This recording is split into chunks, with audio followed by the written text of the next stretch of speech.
तो बिहार सेशन जो मैं ले रही हूँ, बिहार स्पेशल की सेशन, तो उसमें आप लोग सबसे पहले तो ये ध्यान रखें कि इसके लिए या किसी भी एग्जामिनेशन के लिए everyday as much as revision किया करें, है ना। Very very good morning Nitish, कैसे हैं आप लोग? के पास मेरी ऑडियो और वीडियो क्लियर आ रही है कि नहीं, ये बताएं। ऑडियो एंड वीडियो क्लियर है कि नहीं? उसके बाद फिर हम लोग सेशन की तरफ आगे बढ़ते हैं। होप सो सबकी तैयारी काफी बेहतर चल रही होगी, टाइम कम है। ओके चलिए, थैंक यू नीतीश। नाउ तो बढ़ते हैं सेशन की तरफ और देखते हैं कि आज की क्लास में क्या हमारी टॉपिक है और टॉपिक को किस प्रकार से हमें कवर करना है ताकि थोड़ा सा वो सहज हो जाए। इन्फॉर्मेशन आप सभी के पास है, बुक्स में सभी कुछ लिखा हुआ है, ठीक है। आप केवल थोड़ा सा इजस्ट फॉर्म में समझने के लिए, ताकि कैसे सहज उसे किया जा सके और ध्यान में रख सके, याद रख सकें, इसके लिए आप क्लास करते हैं। Very very good morning Sonali, कैसी हैं और पढ़ाई कैसी चल रही है? चलिए ठीक है, तो बढ़ते हैं सेशन की तरफ और देखते हैं कि क्लास की जो आज के मेरे टॉपिक है वो है हमारा मगध एम्पायर के ऊपर, मगध साम्राज्य के ऊपर हमारी क्लास होगी। दूसरी चीज़ है, यहाँ से हम लोग केवल उस पॉइंट को फोकस करेंगे जहाँ से क्वेश्चंस अभी तक पूछे जा चुके हैं, और कुछ ऐसे क्वेश्चंस को देखेंगे जो पूछने की संभावनाएं होती हैं, क्योंकि एग्जैक्टली कहना तो आप जानते हैं कि कहना मुश्किल है। जो संभावनाएं हो सकती है हम लोग थोड़ा उसे भी देखते हुए टॉपिक को कवर करेंगे। बिहार की मैप है, ध्यान क्या रखना है, यानी मॉर्निंग की शुरुआत जो हो रही है उस शुरुआत में यह ध्यान रखना है कि हमें पोस्ट कितने हैं, 1964, है ना। यानी इस इतने सीट जो है, इस सीट से आपको एक सीट लेनी है। इसके साथ मॉर्निंग की शुरुआत आप लोग कर रहे हैं, तो इसको टारगेट रखते हुए पूरे दिन की तैयारी जो आप लोग करते हैं, पूरे दिन में जो पढ़ाई कर रहे हैं, है ना, और जो रणनीति होती है केवल ये सोचते हुए कि एक सीट ऐसे कैसे मिले हमें, किस प्रकार से हम प्राप्त कर सके, तो ये सोचते हुए पूरी जो है तैयारी को करें, दिन की शुरुआत करें। चलिए और शुरुआत करते हैं तो करंट के साथ, यानी बिहार की जो सेशन है, स्पेशल क्लास है, इसके साथ ही शुरुआत करते हैं। बिहार एग्जाम भी देना है, बिहार में सीट भी लेना है, और इसकी शुरुआत भी बिहार स्पेशल के क्लास से ही होती है। चलिए तो बढ़ते हैं सेशन की तरफ और देखते हैं कि आज की क्लास में क्या क्या टॉपिक्स जो हमें कवर करना है। बिहार में कितने जिले हैं? अब तो ध्यान हो गया होगा, 38 जिले हैं बिहार में, और 38 तो जो डिस्ट्रिक्ट है वो है हमारा कौन सा है, अरवल, ठीक है, जो कि जहानाबाद से काट करके बनाया गया है, Arwal. Very very good morning Amit, कैसे हैं? चलिए तो आते हैं आज के टॉपिक मगध साम्राज्य के ऊपर। मगध साम्राज्य के ऊपर कुछ पॉइंट्स तो मैंने आप लोगों को बता दिया था, 2-4 पॉइंट्स हम लोग देखते हुए फिर आगे बढ़ते हैं, थोड़ा सहज हो जाएगा। पिछली जो क्लास मैंने लिया है अगर उसको एक बार थोड़ा 2-4 पॉइंट को बता दें, क्योंकि हमेशा टॉपिक क्या होती है, एक दूसरे से कोरिलेट होती है ना। पिछला कुछ देखते हैं और वर्तमान में कुछ, और फिर हम उस पिछला और वर्तमान को देखते हुए आगे भविष्य को देख लेंगे, ठीक है। चलिए नाउ तो यहाँ जो मैप आप देख रहे हैं मगध एम्पायर की है, और ये मगध साम्राज्य। तो मगध का सबसे पहले जो सोर्स हमारे पास था, यानी मगध की जो जानकारी हमें मिली, तो हमारे पास सोर्स क्या रहे, मगध की जानकारी का सोर्स जो था वो हमारे पास क्या था, हमें ये जानना है। तो सोर्स क्या था, अथर्ववेद, है ना, अथर्ववेद, जिसके द्वारा जो है हमें मगध की जानकारी मिली। यानी मगध जो शब्द है इसका उल्लेख किसमें किया गया, अथर्ववेद में किया गया। अथर्ववेद जिसका संबंध किससे है, तो जो हमारी दैनिक जो जीवन शैली है उससे है, जादू टोना मंत्र उच्चारण इससे संबंधित है, ठीक है। तो ये एक इंफॉर्मेशन एक्स्ट्रा जो आया मैंने वो बता दिया। नाउ सेकंड थिंग आपको ये ध्यान रखना है, my blessings is always with you. चलिए अब दूसरी चीज हमें यहाँ ये फोकस्ड करना है कि जब इसमें चर्चा की गई, यानी इसको रटना नहीं है, केवल एक कहानी सुन रहे हैं आप मगध के बारे में कि बिहार के जो मगध है ना। एक चीज और ध्यान रखिएगा इसके साथ कि प्राचीन काल में, चूंकि इंडियन हिस्ट्री जो हमारा बना, जो हमारा भारतीय इतिहास बना, भारत का इतिहास बना, वह देन किसकी है, तो वह देन है बिहार की। यानी मगध का इतिहास ही इतना गौरवशाली रहा कि वह क्या बना, भारत का इतिहास बन गया। तो एंशंट के टाइम में, प्राचीन समय में अगर बोला जाए कि भारत का जो हार्ट यानी दिल अगर बोला जाए तो क्या था, मगध था, ठीक है। एंशंट टाइम में जो पूरी अब प्राचीन इतिहास को पढ़ते हैं तो सभी का संबंध कहां से है, मगध को पाना चाहते हैं, मगध को पाना चाहते हैं। यानी मगध क्या था, वो दिल था, हार्ट था, ठीक है। लेकिन जब मिडाइवल हिस्ट्री यानी मध्यकालीन जब हम लोग पढ़ते हैं तो हमारा दिल क्या होता है, थोड़ा सा बदल जाता है और कहाँ आ जाता है, दिल्ली में शिफ्ट हो जाता है। तो आप देखते हैं कि हमेशा जितने भी शासक हैं, जो हमारा मध्यकालीन भारत रहा है, मिडाइवल जो टाइम रहा है, इस समय में सभी कोई दिल्ली को पाना चाहते थे। दिल्ली को लेकर के जितने भी आप देखेंगे संघर्ष जो भी हुए हैं, जो भी युद्ध चले हैं, कहीं चढ़ाई की गई है, तो ओवरऑल क्या था, दिल्ली को पाना चाहते थे।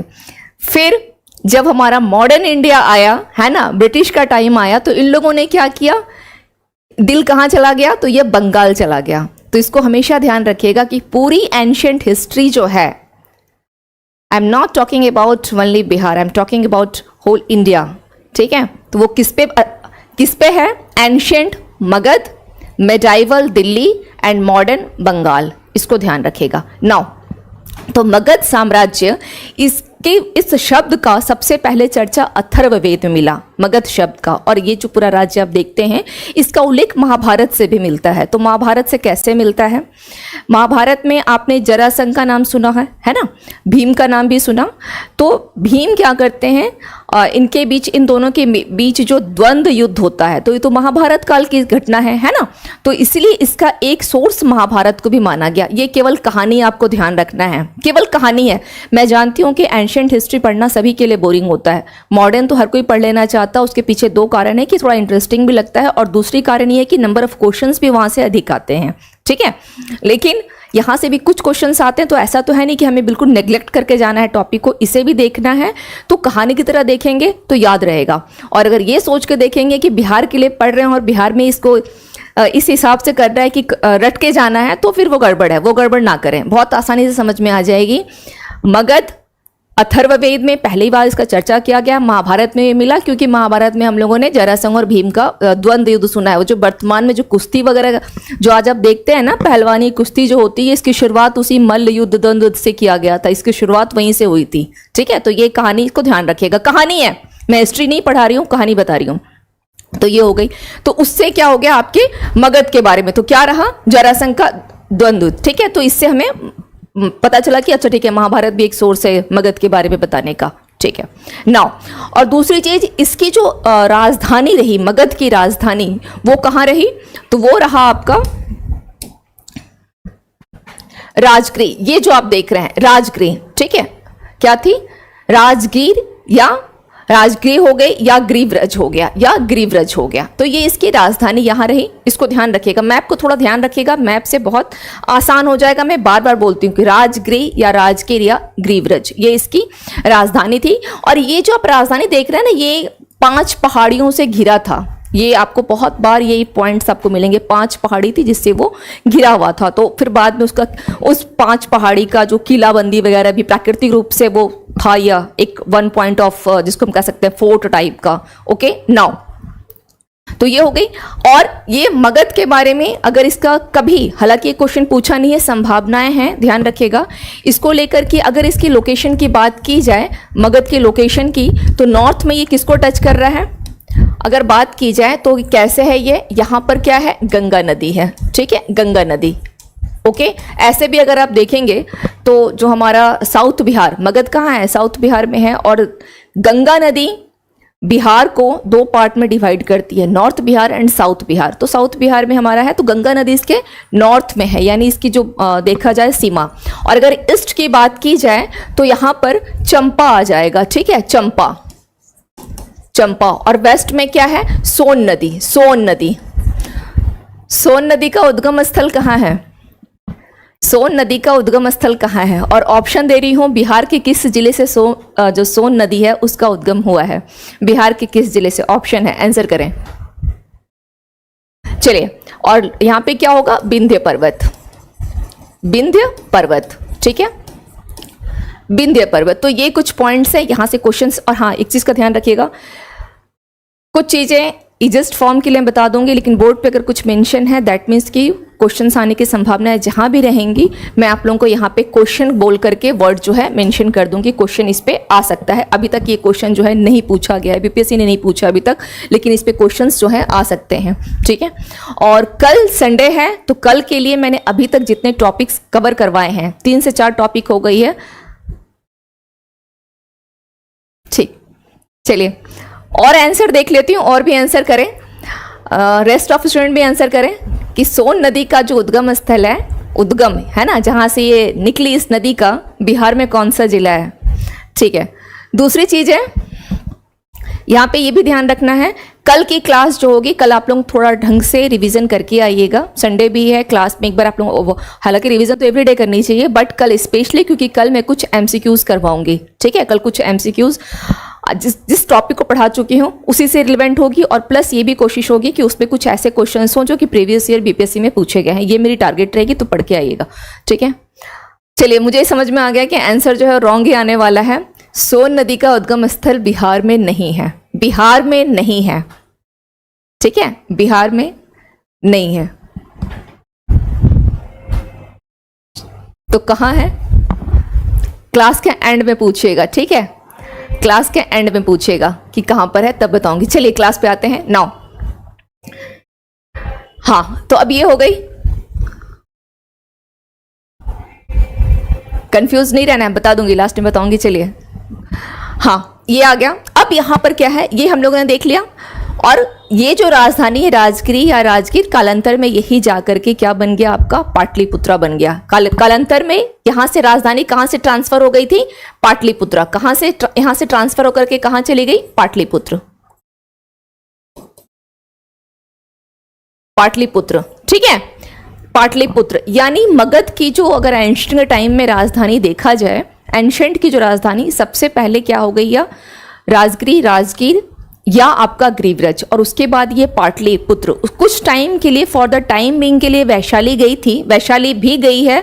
अगर ऑप्शन में कभी देता है, इस पॉइंट को ध्यान रखिएगा, अगर कभी ऑप्शन में ये देता है, ठीक है, कि जो पाटलिपुत्र राजधानी है या मगध की राजधानी निम्नलिखित में से कौन कौन सी रही है, ग्रीवरज या राजगिरी या राजगिरी, इसके साथ साथ अनदर पाटलिपुत्र, फिर ये वैशाली शिफ्ट हुई थी, और वैशाली के बाद फिर ये परमानेंटली पाटलिपुत्र शिफ्ट हो गई है। तो ये 3 नाम को ध्यान रखना है। नाउ ये क्वेश्चन आ सकता है, ये क्वेश्चन आ सकता है कंफ्यूजन के लिए, क्योंकि आयोग थोड़ा इस प्रकार का ही क्वेश्चन पूछती है। ये क्वेश्चन कुछ टफ है, कुछ भी टफ नहीं है, आसान है, आप लोगों ने पढ़ा है, लेकिन होगा क्या, एग्जाम में प्रेजेंस ऑफ माइंड जब अप्लाई नहीं करते हैं तो वहां गलत हो जाती है। चलिए, तो ये हो गया। और इस मगध साम्राज्य में एक चीज का और ध्यान रखिएगा कि ये जो आप मैप देख रहे हैं, इसमें एक्सटेंशन बाय शिशुनाग डायनेस्टी, ठीक है, क्योंकि शिशुनाग वंश ने भी क्या किया था, इस साम्राज्य का विस्तार किया था। Okay, and another one extension by Nanda dynasty, इसने भी विस्तार किया है। हालांकि विस्तार जो आप देखेंगे तो हर्यक वंश से ही स्टार्ट हो गया था, है ना। यानी बिंबिसार ने सबसे पहले क्या किया था, बिहार का जो एकीकरण किया वो उसने अंग को मिला करके किया था। स्टार्टिंग तो वहां से हो गया था, हालांकि यहाँ मेंशन नहीं है, चूंकि यहाँ पर अजातशत्रु और बिंबिसार ये दोनों जो हैं, अगर आप देखा जाए पूरे मगध अगर एम्पायर की बात करते हैं और हर्यक अगर आपकी डायनेस्टी की बात की जाए, तो ये दोनों उसके जो है, ये बिंबिसार, अजातशत्रु और उदयन, है ना, ये 3 शासक ही उसमें महत्वपूर्ण है। तो बीपीएससी यहाँ इन 3 शासकों से ही सवाल उठाएगा, 4th शासक यहाँ पे वो नहीं लेगा, 4th शासक यहाँ पे वो नहीं लेगा। तो केवल और केवल ध्यान किसको रखना है, हर्यक डायनेस्टी में बिंबिसार, अजातशत्रु एंड उदयन, कंप्लीट हो गया आपका हर्यक वंश, बस यही से ध्यान रखना है। और इसने भी ऐसा नहीं कि इसने एक्सटेंड नहीं किया, सबसे पहला अगर पूछा जाए कि बिहार का एकीकरण निम्नलिखित में से किस शासक ने किया, सर्वप्रथम वो शासक कौन था, तो बिंबिसार था, जिसने अंग को मिलाया था, अंग, ठीक है, जो कि वर्तमान में कौन सा हमारा जिला है, भागलपुर और मुंगेर। अंग, जहां पर हमारा महाभारत में कर्ण का नाम मिलता है, तो अंग नरेश कर्ण, कुंती पुत्र कर्ण। ओके, और उसके बाद ही क्या हुई थी, यहाँ पर मगध में और अंग में, अंग जो देश है, इन दोनों में जो कंट्राडिक्शन स्टार्ट हो गया, और फाइनली क्या किया गया, इसका जो अंग का शासक था वृद्धत, जिसको कि बिंबिसार ने अपने राज्य में मिला लिया था। तो इसको ध्यान रखिएगा, ठीक है। चलिए, तो वृद्धत वंश, अब यहाँ पर ये हमारा, यहाँ से मगध को हम लोगों ने कुछ कुछ पॉइंट्स देख लिए हैं जहाँ से क्वेश्चन बनते हैं। अगेन फर्स्ट क्वेश्चन, मगध इस शब्द का सर्वप्रथम उल्लेख अथर्ववेद में एवं महाभारत में भी मिलता है। सेकंड क्वेश्चन, मगध की राजधानी राजगिरी, राजगीर या आपका ग्रीवज, second question. Third question, Magadh को लेकर के पाटलिपुत्र भी कालांतर में राजधानी जो है शिफ्ट हो गई है। फिफ्थ क्वेश्चन, इसमें जो वंश कौन कौन से रहे, विद्रथ वंश, हर्यक वंश, शिशुनाग वंश एंड नंद वंश, इसको ध्यान रखिएगा। और एक पॉइंट और ध्यान रख लीजिएगा कि मगध जो स्थान था, यहाँ के लोगों को भी व्रात्य शब्द इनके लिए भी प्रयोग किया गया, वैदिक साहित्य में किया गया था व्रात्य शब्द का प्रयोग, जिसका मतलब होता है पतित, है ना। मगध में जो लोग रह रहे थे उनको पतित बोला गया था। वैदिक साहित्य में इस शब्द का प्रयोग किया गया व्रात्य बोलकर मगध के लोगों के लिए। और वैदिक साहित्य में भी कौन सी साहित्य थी जिसने सबसे पहले इस वर्ड को मेंशन किया है, वो है ऋग्वेद। ऋग्वेद में मगध जो क्षेत्र था उसे कीकट बोला गया, और यानी अपवित्र स्थान है। और जब स्थान ही अपवित्र है तो यहाँ के लोग फिर पवित्र कैसे हो सकते हैं? तो उन लोगों ने क्या कह दिया? पतित कह दिया था। उसके पीछे रीजन ये था कि तब तक यहाँ पर जो है आपके स्टार्टिंग में जो देखा जाए, जो वैदिक सभ्यता में आर्य जो है यहाँ पे नहीं पहुंचे थे, वो उत्तर वैदिक काल में आए थे। इसी वजह से कहा गया उत्तर वैदिक में आए भी तो ये लोग जो है अग्नि का पीछा करते करते ये सदानीरा जो नदी है जिसे वर्तमान में गंडक बोला गया है, ये क्वेश्चन एग्जाम में पूछता भी है कि गंडक का प्राचीन नाम क्या है? सदानीरा। तो यहीं पे पीछा करते हुए जो है राहु, जो आपका विदेह के जो माधव थे उनका पीछा करते हुए पुरोहित के साथ आए थे। वो एक्चुअली उनका जो पंडित थे राहु, है ना, देवगुणा, वो उनके पुरोहित थे। तो दोनों मिलकर के अग्नि का पीछा कर रहे थे। पीछा करते करते सरस्वती से पहुंच गए वो सदानीरा गंडक नदी। और उसके बाद इनको पता चला कि अच्छा ऐसा कुछ है, तो फिर इसे एक माना गया कि ठीक है चलो पवित्र स्थान है, और बाद में जो चेंज कर दी गई। ओके, नाउ अब हम लोग चलते हैं नेक्स्ट वृद्धरथ वंश की तरफ। ये मैंने आपका रिवीजन करवा दिया जो मैंने प्रीवियस आपको पढ़ाया था। ये हम लोग एक बार रिवीजन मैं अपने तरफ से करवा चुकी हूँ। आप लोग पता नहीं कर रहे हैं कि नहीं कर रहे हैं, लेकिन मेरे तरफ से ये रिवीजन हो गई प्रीवियस क्लास की। अब हम लोग आज देखते हैं वृद्धरथ वंश को थोड़ा सा वृहत रूप में भी देखेंगे। ठीक है, चलिए। वृद्धरथ वंश, यहाँ पर देखिए बहुत ज्यादा मैं वर्ड्स का यहाँ पे यूज नहीं करूंगी, और जो एक नोट्स टाइप का होता है उसे मुझे देने की आवश्यकता नहीं है। ऑलरेडी आपके पास हिस्ट्री के, या क्योंकि जो आप हिस्ट्री पढ़ रहे हैं, है ना, भारत के लिए, वही हिस्ट्री बिहार की भी है। बस इतना अंतर है कि हम लोग थोड़ा बिहार को यहाँ ज़्यादा फोकस्ड कर लेते हैं। अदरवाइज मगध का इतिहास ही तो भारत का इतिहास बना है ना, तो जो आप एंशिएंट हिस्ट्री में पढ़ेंगे वही आपको बिहार के लिए देखना भी है। तो बुक्स हैं, इसलिए मैं बहुत ज़्यादा यहाँ पर आपको डिटेल नहीं दूंगी। आई मीन जो पीपीटी में लिखा होता है वो नहीं मिलेगा आपको, बस मैं केवल समझा देती हूँ। वृद्धरथ वंश, ठीक है, ये आपका लास्ट क्लास में किसी स्टूडेंट ने कहा था कि मैडम एक मुझे वो दे दीजिएगा जिसमें कि 16 जो महाजनपद हैं वो एक साथ मेंशन हो। प्रियांशु पीडीएफ के लिए आई थिंक आप इस चैनल पे एक बार कांटेक्ट करें, मिल जाएगी आपको, पीडीएफ मिल जाएगी। ठीक है, टेलीग्राम लिंक वगैरह दी हुई है, यहाँ पे पीडीएफ मिल जाएगी आपको। नाउ तो यहाँ पर जो 16 महाजनपद की बात की गई है, इन 16 महाजनपद में दो ऐसे यहाँ पर मतलब बिहार के संदर्भ में देखा जाए तो 3 स्थान जो हैं बिहार में आते हैं। कौन कौन से हैं 16 महाजनपद में? वो 3 महाजनपद कौन कौन से हैं? तो फर्स्ट आपका अंग हो जाएगा, सेकंड आपका मगध हो जाएगा, एंड थर्ड आपका वज्जीसंघ हो जाएगा। 16 महाजनपदों में से कौन कौन सी है? और इन 16 ये हमें कैसे पता चला कि 16 महाजनपद में 3 बिहार में है? ये सोर्स कौन सा है? ये हमें इसकी जानकारी कैसे मिली? तो इसकी जानकारी का सोर्स क्या रहा? इसकी जानकारी का सोर्स था बौद्ध ग्रंथ का अगुंतर निकाय और जैन ग्रंथ की भगवती सूत्र। इन दोनों ने बताया किसके बारे में? 16 महाजनपद के बारे में। ठीक है, इन दोनों के द्वारा ही हम लोगों को पता चला है, डायरेक्ट नहीं लेकिन इनडायरेक्टली इन दोनों के द्वारा ही आज जो हम लोग देख रहे हैं। इसकी जानकारी कहां से मिली? एग्जाम में क्वेश्चन पूछता है, किसे लेकर के? अगुंतर निकाय। किसका है ये? बौद्ध ग्रंथ अगुंतर निकाय में 16 महाजनपदों की चर्चा मिली। इसके अलावा जैन ग्रंथ भगवती सूत्र के द्वारा भी 16 महाजनपद की चर्चा मिलती है। और इन 16 महाजनपद में से 3 ऐसे महाजनपद हुए जो कि बिहार में अवस्थित हैं। कौन कौन से हैं वो? तो ध्यान रखिएगा, फर्स्ट है आपका अंग, सेकंड है आपका Magadh, okay, and third one Vajjisangh. ये रहा इस तीनों की चर्चा। बार बार बोलती हूं, मैप से जितना कवर कर सकते हैं वो कर लिया कीजिए। ठीक है, हाँ, सोर्स रिमेंबर करना पड़ेगा क्योंकि प्रीवियस ईयर्स आपने शायद क्वेश्चन नहीं देखा है, तो क्वेश्चन ऑलरेडी बीपीएससी पूछ चुका है। और जिस तरह से बीपीएससी ने अगर प्रीवियस जो भी क्वेश्चंस पूछे गए हैं, ये एक स्ट्रैटेजी होती है, पढ़ाई के सभी बच्चे करते हैं कि प्रीवियस एग्जाम में जो क्वेश्चंस पूछे गए हैं उसमें पॉइंट 1 की भी मिस्टेक आप मत कीजिएगा, क्योंकि क्वेश्चंस जो हैं रिपीट होते हैं, क्वेश्चंस रिपीट हो जाते हैं। कभी कभी ऐसा होता है कि एग्जैक्टली क्वेश्चंस रिपीट हो गए, अदरवाइज जो उसके एक्सप्लेनेशन होते हैं, उसके इर्द गिर्द जो इन्फॉर्मेशन होती है वो आ जाते हैं। तो इसको ध्यान में रखते हुए क्वेश्चंस को सॉल्व करना है, उसके साथ ही साथ उसके एक्सप्लेनेशन को भी देखना है, क्या उससे कोई नए क्वेश्चन बन सकते हैं, ये सोचते हुए जितने भी क्वेश्चन अब तक पूछे गए हैं कोशिश करें कि 38 बीपीएससी से अगर आपको कवर हो कर पा रहे हैं, जो 92 में ली गई थी, अगर तब से आज तक का कवर कर सकते हैं तो बहुत बेस्ट रहेगा।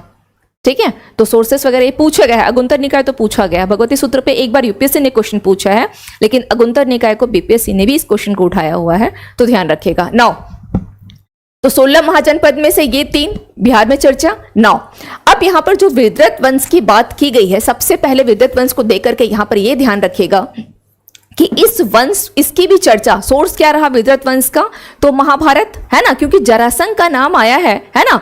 और जरासंध क्या है, ये जो विद्वत वंश है इसको वृहत करने में, विस्तार करने में, विस्तार रूप देने में जरासंध का कह सकते हैं कि एक बहुत बड़ा रोल रहा। आई am talking about only this dynasty, okay. केवल इस डायनेस्टी का अगर बोला जाए लेकर के, तो जरासंध जो है क्या किया है, इसके विस्तार में उसकी भूमिका रही है। तो इसका एक सोर्स तो महाभारत को भी मान सकते हैं। महाभारत में जब मेंशन है जरासंध का, है ना, तो उसके द्वारा हमें महाभारत से पता चला कि अच्छा ठीक है, इसने ये यहाँ का, क्योंकि जो इस वंश का संस्थापक था वृहद्रथ, नाम के अकॉर्डिंग ही उस वंश का नाम भी रख दिया जाता। जिसने स्थापना की उसका साथ क्या हो गया, उस वंश का नाम हो गया। जिसने घर बनाया उसी का नेम प्लेट घर के ऊपर लग जाता है। तो संस्थापक क्या था, यानी फाउंडर कौन रहा, फाउंडर था आपका वृहद्रथ, है ना, फाउंडर वृहद्रथ रहा, ये ध्यान रखिएगा। ये कौन है, फाउंडर है, फाउंडर यानी संस्थापक, ठीक है, संस्थापक, ध्यान रखिए, वृहद्रथ। तो इसी के नाम से वृहद्रथ वंश हो गया और इसी का पुत्र था जरासंध। हालांकि इसने केवल संस्थापक में इसकी भूमिका रही है, इसने विस्तार में कुछ खास इसकी भूमिका नहीं रही। विस्तार को लेकर अगर बात की जाए तो इसकी कोई खास भूमिका आपको नहीं मिलेगी, ठीक है, इसकी विस्तार में कोई भूमिका नहीं थी। स्थापना केवल इसने किया था, या संस्थापक कह सकते हैं इस वंश का था। दूसरी चीज है कि यहां पर इसी का पुत्र कौन था, इसका पुत्र रहा जरासंध। पुत्र कौन था, जरासंध। जरासंध, इसने क्या किया, जरासंध ने आसपास के जितने भी आप देख रहे हैं, जैसे फॉर द एग्जाम्पल आसपास ये जितने भी नाम आप देख रहे हैं यहां पर, ये काशी, ठीक है, ये काशी, काशी हो गई, या आपका कौशल हो गया, काशी, चलिए कौशल यहां पर, ये हो गया कौशल, काशी, कौशल, ये दोनों कहाँ है, वर्तमान में यूपी वाले प्रदेश हो गए, ठीक है। उसी प्रकार से इसने बंग यानी बंगाल, बंगाल को उस समय बंग बोला जाता था, ठीक है, बंग, बंग इधर आ गया।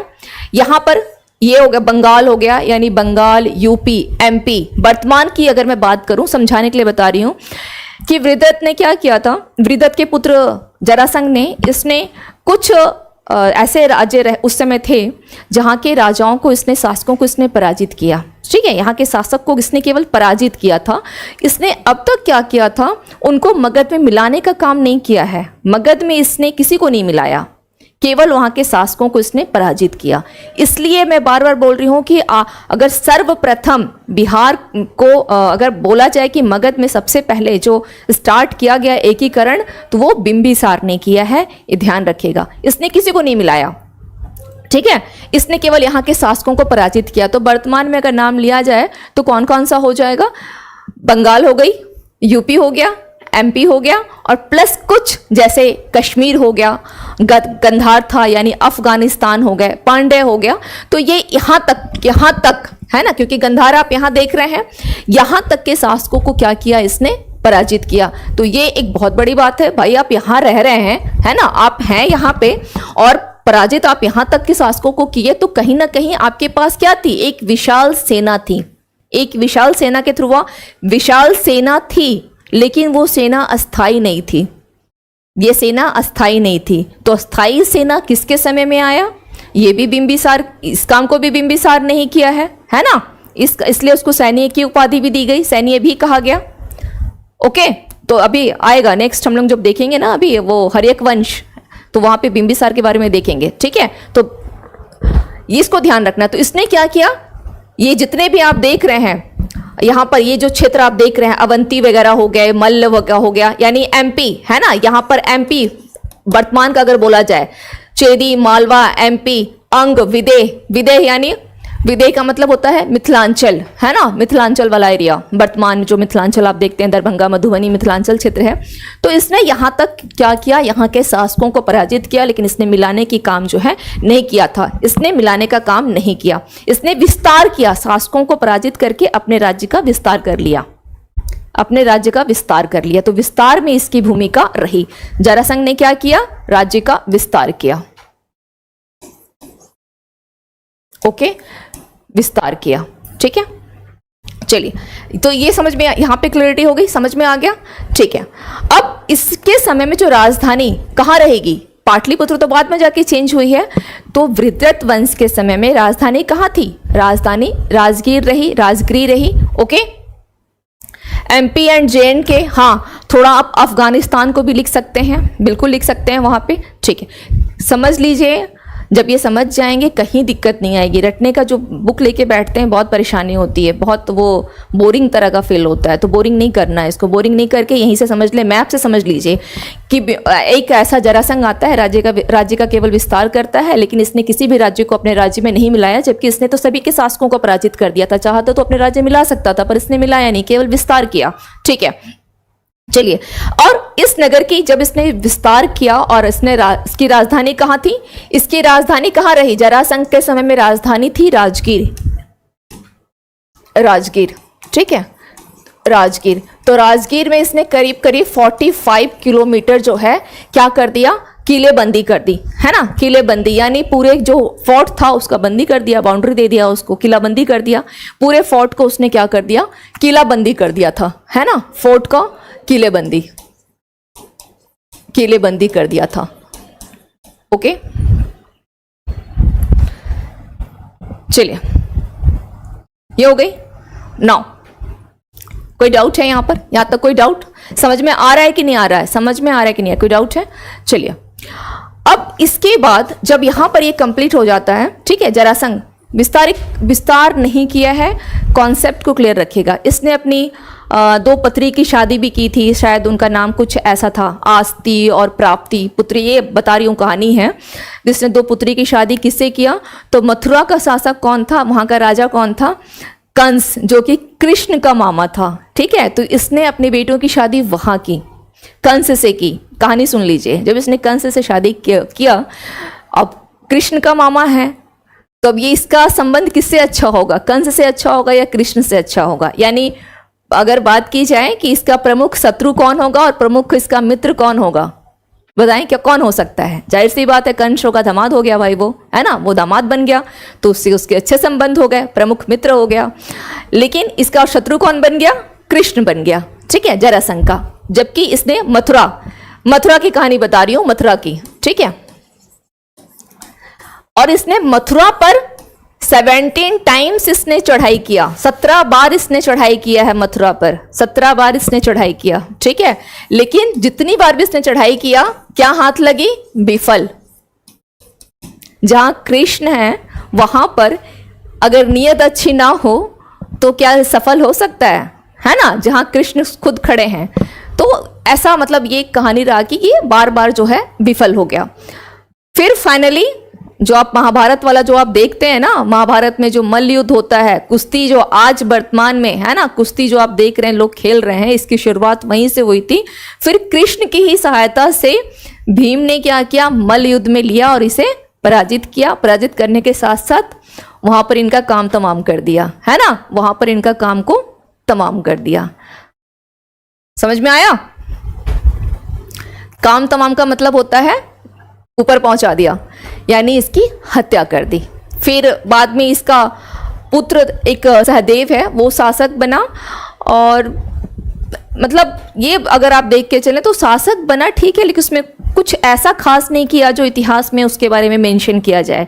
तो सहदेव के बारे में ऐसा कोई खास इतिहास जो है नहीं है कहीं, और तो एग्जाम भी आपसे नहीं पूछेगा। तो सहदेव के नाम को नहीं भी याद रखना है तो कोई जरूरत नहीं कि आप रखें उसको। मैंने तो आपको कहानी बताया कि जरासंध ने क्या किया था, मथुरा पे चढ़ाई की, इसके डेथ का मतलब जो पीछे रीजन रहा। तो कृष्ण परेशान कि आप बार बार मथुरा पे चढ़ाई कर रहे हो, लो इनको हटाओ। तो कृष्ण क्या करते थे?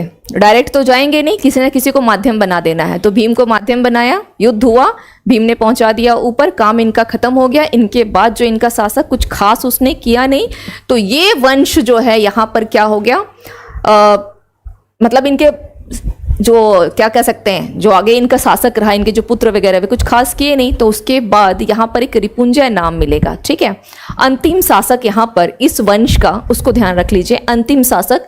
ये क्वेश्चन पूछ सकता है इसलिए मेंशन कर दे रही हूँ, रिपुंजय। अंतिम शासक कौन था? रिपुंजय। रिपुंजय। एक चीज़ बता दे रही हूँ, अगर आप लोगों को थोड़ा सा भी लग रहा है कि जब आप नोट्स तैयार करेंगे अगर कहीं भी मुश्किल आएगी और अगर कुछ मुझे वर्ड्स लिखने चाहिए तो आप लोग मुझे बोलिएगा, मैं बेशक पूरे शॉर्ट फॉर्म में, ठीक है, एज मैच जितना शॉर्ट हो सके उसको मैं शॉर्ट करते हुए आप लोगों को ना बोर्ड पे लिख दूंगी, नोट्स टाइप का दे दूंगी कि चलो पॉइंट टू पॉइंट केवल देखा और समझ में आ गया, क्योंकि मैं टॉपिक पूरा समझा रही हूँ इसलिए। Very very good morning Paramjeet, very good morning. Now Ripunjay जो है ये क्या हुआ? अंतिम शासक था। ठीक है, अंतिम शासक।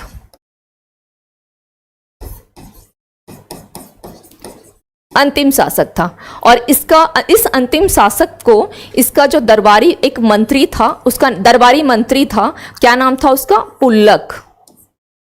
ओके, इसने क्या किया? ये दरबार में था, इसने क्या किया? इसको सॉरी पुल्लक नाम था। इसने क्या किया? दरबारी मंत्री था, इसने इसकी हत्या कर दी, इसको मार दिया, अपने शासक को ही मार दिया। पहले ऐसा बहुत चलता था, पहले नहीं अभी भी चलता है, कूटनीति तो अभी भी चलती है।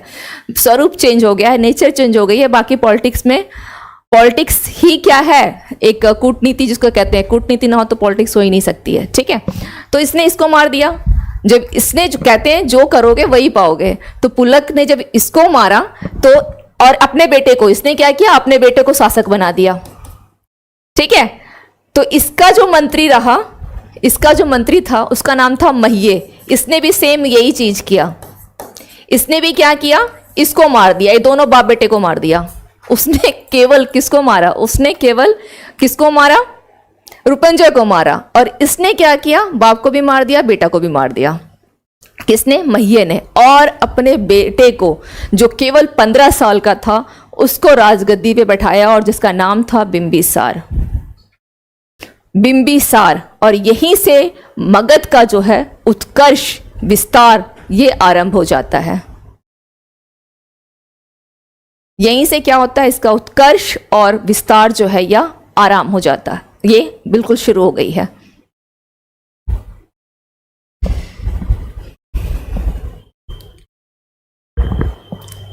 कुछ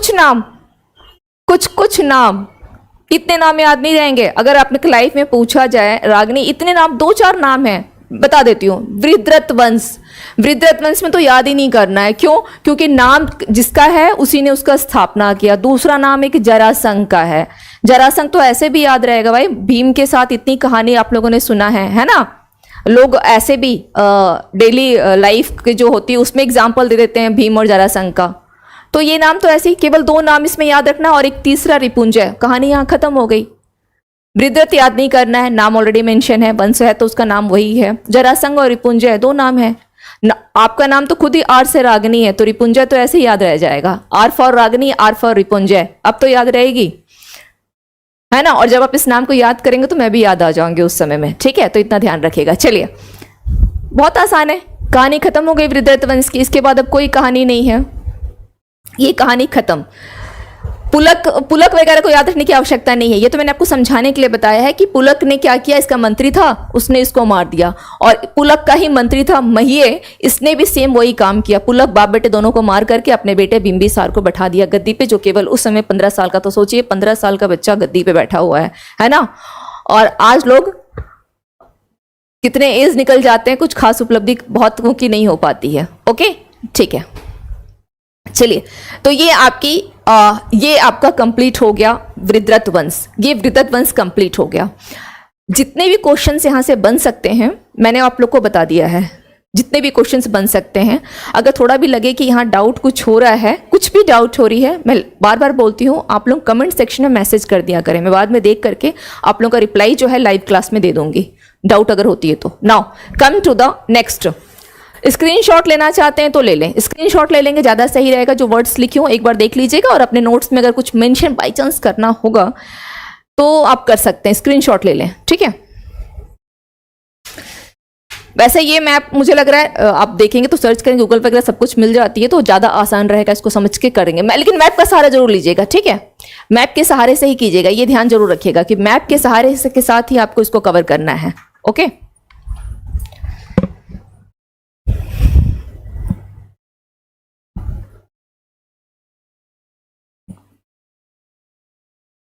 क्लियर? चलिए, हो गई। Now come to the next. कल करवाऊंगी, कल प्रीवियस ईयर्स क्वेश्चंस जो है ना कल वो भी करवाऊंगी, प्लस अब तक जो मैंने टॉपिक पढ़ाया है कल इस पे एमसीक्यूज करवाऊंगी। कल आप लोग बी प्रिपेयर्ड, कल लूंगी कल क्लास में, ठीक है? केवल एमसीक्यूज की कल क्लास होगी। Now come to the Haryanka वंश। हर्यक वंश पे आते हैं। हर्यक वंश के बारे में सबसे पहले अब यहां पर यह देखना है कि हर्यक वंश का जो है वास्तविक संस्थापक किसको माना जाता है।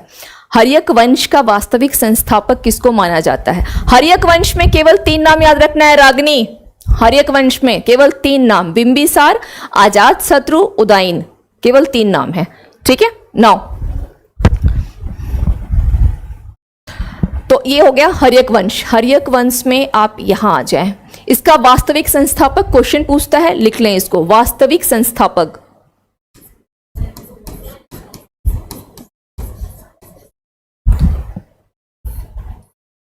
हैंडराइटिंग मेरी कुछ खास नहीं है, आप लोग थोड़ा सा एडजस्ट कर लीजिएगा मेरी हैंडराइटिंग के साथ, ठीक है? वास्तविक संस्थापक बिंबिसार।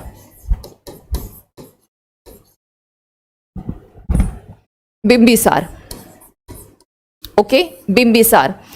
टाइम पीरियड इसलिए नहीं लिख रही हूं क्योंकि टाइम पीरियड वैसे भी याद नहीं रह पाएगा, टाइम भी कम है, टाइम पीरियड याद नहीं रह पाएगी। हाँ, लेकिन इसको लेके थोड़ा सा यहाँ पे चलिए एक चीज यहाँ पे ध्यान रखिएगा। टाइम पीरियड याद अगर आप लोगों को रहती है वेल एंड गुड, नहीं रह पाएगी तो कोई बात नहीं है, क्योंकि अभी इतना टाइम नहीं है कि इसके पीछे आप इतना टाइम दे सके, ठीक है? अभी इसको याद रखने का टाइम नहीं है। वास्तविक संस्थापक बिंबिसार, टाइम इसका 545 से लेकर के 412 बीसी तक था। ये मैंने इसलिए लिखा क्योंकि आपके एग्जाम में एक क्वेश्चन पूछा जा चुका है कि कौन से जो शासक हैं बुद्ध के समकालीन थे, ठीक है? बुद्ध के समकालीन, तो बुद्ध का समकालीन हर्यक वंश के 2 शासक रहे, बिंबिसार और अजातशत्रु। इन दोनों का टाइम को मैच करने के लिए मैंने आपको ये लिखा, ओके? इन दोनों का टाइम को मैच करने के लिए मैंने लिखा है आपको बिंबिसार का ये टाइम पीरियड, इसका ध्यान रखिएगा। क्वेश्चन आ चुका है, कुछ क्वेश्चन जो बोलते जा रही हूँ कि पूछा गया है, इसको फटाफट कॉपी में मेंशन करें। नाउ हर्यक वंश की हो गई, प्लस इसकी राजधानी, हर्यक वंश के समय भी राजधानी कहां थी? हर्यक वंश के समय भी राजधानी आपकी यह राजगिरी रही है, ओके? हर्यक वंश में भी राजधानी राजगिरी रही है। अभी तक पाटलिपुत्र नहीं गया है। अजातशत्रु के समय भी ये राजधानी यही रही है, राजगिरी, ठीक है? राजगिरी या गिरिव्रज, ओके? नाउ अब दूसरी चीज यहां पे ये ध्यान रखिएगा कि इस वंश के 2 शक्तिशाली शासक, वैसे तो उदयन भी नाम आता है लेकिन शक्तिशाली शासक केवल 2 रहे, बिंबिसार और अजातशत्रु। मगध का उत्कर्ष यहीं से स्टार्ट होता है, बिंबिसार और अजातशत्रु। तो इन दोनों का अगर देखा जाए, इस वंश के 2 महान शासक, एक तो बिंबिसार हो गया, संस्थापक भी है, प्लस यहां पर शक्तिशाली शासक भी है। 2 शक्तिशाली शासक कौन कौन से हैं? बिंबिसार और अजातशत्रु। शॉर्ट में लिख दे रही हूं अजातशत्रु, ठीक है? अजातशत्रु, ये दोनों के दोनों क्या थे? बुद्ध के समकालीन। यहां पर एक क्वेश्चन पूछना चाहूंगी, बुद्ध का कौन सा टाइम पीरियड है? बुद्ध की जन्म कब हुई थी? बुद्ध का जन्म कब हुआ था? बुद्ध का जन्म कब हुआ है? 563 बीसी। और इनकी डेथ कब हुई है? इनकी जो डेथ है वही आपकी बिहार की चौड़ाई है, इनकी डेथ और बिहार की चौड़ाई, ओके? आया था ना questions contemporary of Haryanka dynasty, या चलिए ठीक है। तो बुद्ध के समकालीन जो बोला गया है, कौन कौन रहे? बिंदुसार और अजातशत्रु। टाइम पीरियड देखिए, यहां पर 545 है, ये 563 बीसी है। बीसी और एडी तो समझ में आता है ना, बीसी और एडी। तो 563 बीसी ये इनका कौन सा है? ये इनका बर्थ है, ये इनकी बर्थ है। और अगर डेथ की बात की जाए, डेथ कब हुई है, तो जो आपकी बिहार की चौड़ाई है उस समय इनकी डेथ हुई है, यानी 483 बीसी, 483 बीसी, 483 बीसी। और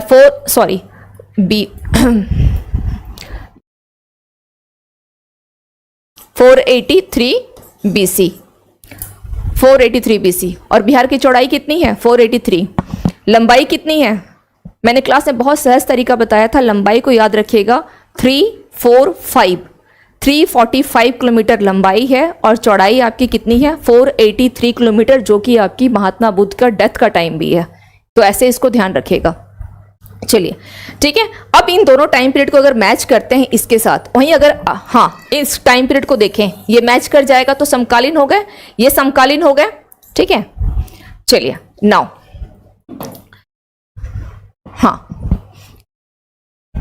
दूसरा क्वेश्चन, एक और क्वेश्चन पूछता है, ये दोनों जो हैं बिंबिसार और अजातशत्रु, उस समय में इनके जो बोला जाए कि कंटेम्प्रेरी, अगर कोई बोला जाए रूलर कौन था, ठीक है, रूलर कौन था, तो एक नाम ध्यान रखिएगा, ये क्वेश्चन भी पूछा गया है। अमित ध्यान रखिएगा इस क्वेश्चन का, अगर समकालीन शासक भी पूछा जाए, समकालीन, अनदर क्वेश्चन, ये क्वेश्चन पूछा गया है। ठीक है, समकालीन शासक कौन था? प्रसेनजीत, प्रसेनजीत, ये समकालीन शासक रहा है प्रसेनजीत। ठीक है, प्रसेनजीत कहाँ का शासक था? प्रसेनजीत कहाँ का था? कौशल नरेश था ये। ओके, कौशल नरेश, कौशल नरेश, कौशल नरेश प्रसेनजीत। और अवंती, और अवंती का कौन था? चंड प्रद्योत।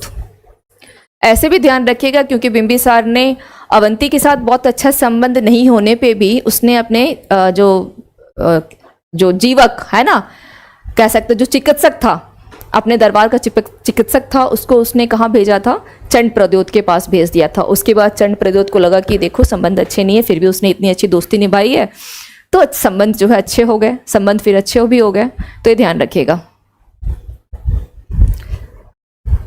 हाँ, वो भी आगे बताऊंगी, अभी आगे बताऊंगी, लेकिन जो यहाँ से जो क्वेश्चन बनते हैं, जो मैंने स्टार्ट किया है और जो क्वेश्चंस आपके बनते हैं यहाँ से, हम लोग थोड़ा सा उसको देख रहे थे। ठीक है, जो टॉपिक मेन होता है ना कि सीक्वेंस में लेके चलना है, तो सबसे पहले अगर हरेक वंश आया है और बिंबिसार आया है, तो जो जो क्वेश्चंस पूछे गए हैं, ये बोर्ड पे जितना मैंने लिखा है जो पॉइंट्स, मैं फिर से बता दे रही हूँ। वास्तविक संस्थापक, ये क्वेश्चन पूछा जा चुका है। शक्तिशाली शासक बिंबिसार और अजातशत्रु, ये मैंने इसलिए बताया क्योंकि ये दोनों जो है बुद्ध के समकालीन है, ये क्वेश्चन पूछा जा चुका है। और समकालीन शासक जो है ये भी पूछ चुका है कि कौन है समकालीन शासक की अगर बात की जाए, एक तो बुद्ध का है ना, और दूसरा है कि समकालीन शासक में तो कौशल नरेश, प्रसेनजीत एंड अवंती का चंड प्रद्योत, ये ध्यान रखिएगा। ओके नाउ, ठीक है, चलिए अब नेक्स्ट हम लोग आते हैं, नेक्स्ट हम लोग देख लेते हैं कि जो हम लोग देख रहे हैं हरेक वंश में, इस वंश को पितृहंता वंश भी कहा गया। पितृहंता यानी कह सकते हैं कि फादर किलर जो आपका डायनेस्टी है वो भी बोला गया है इस वंश को, है ना, पितृहंता, फादर किलर। क्यों बोला गया? क्योंकि इस वंश में सबने क्या किया? अपने पिता को मारा, गद्दी पे बैठा, पिता को मारा, गद्दी पे बैठा, इसलिए इस वंश को नाम ही यही दे दिया गया। मतलब ये ऐसा भी बोला जाता है। ओके, जैसे बिंबिसार को अजातशत्रु ने मार दिया था, है ना, और अजातशत्रु को किसने किया? उदयन ने किया। तो ये क्रम जो इनका चलता रहा, तो पितृहंता वंश इसको बोला गया है।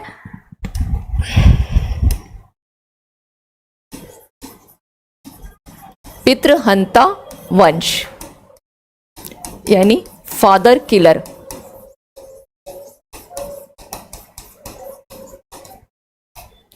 फादर किलर जो है ध्यान रखिएगा, ठीक है।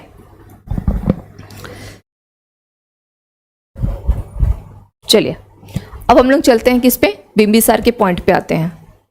हाँ, अपने पिता की हत्या किया। ओके नाउ, चंद्रगुप्त का नाम यहां पे हम लोग नहीं देखेंगे, चंद्रगुप्त यहां नहीं आएगा रागनी, वो नेक्स्ट में आएगा, चंद्रगुप्त यहां नहीं है।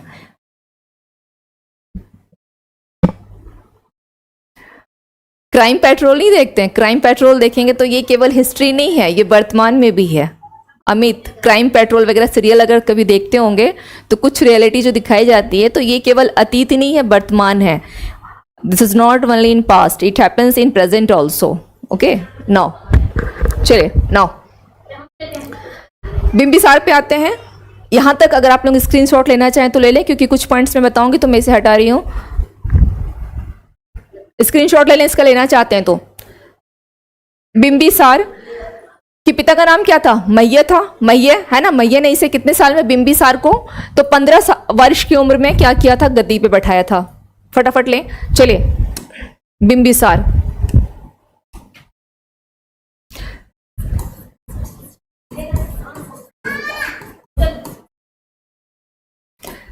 फिफ्टीन ईयर्स की एज में क्या हुआ? ये गद्दी पे बैठ गए, है ना। गद्दी पे बैठाया गया इनको 15 ईयर्स के एज में, ठीक है।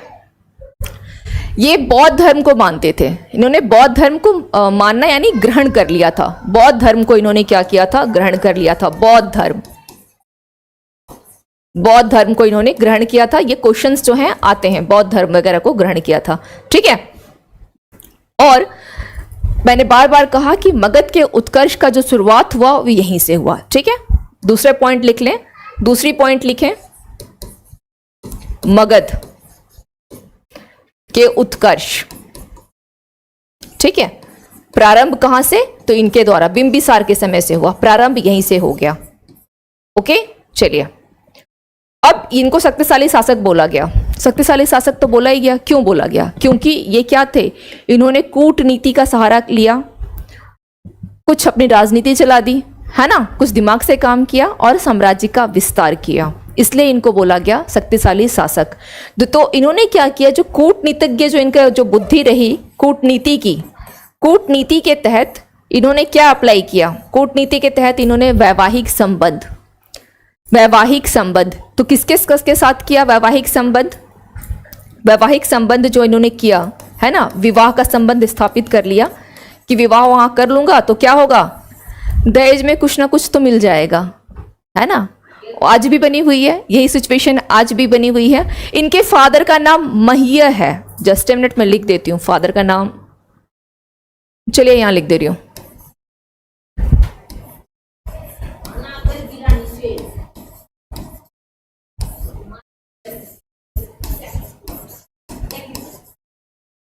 ये इनके फादर का नाम है।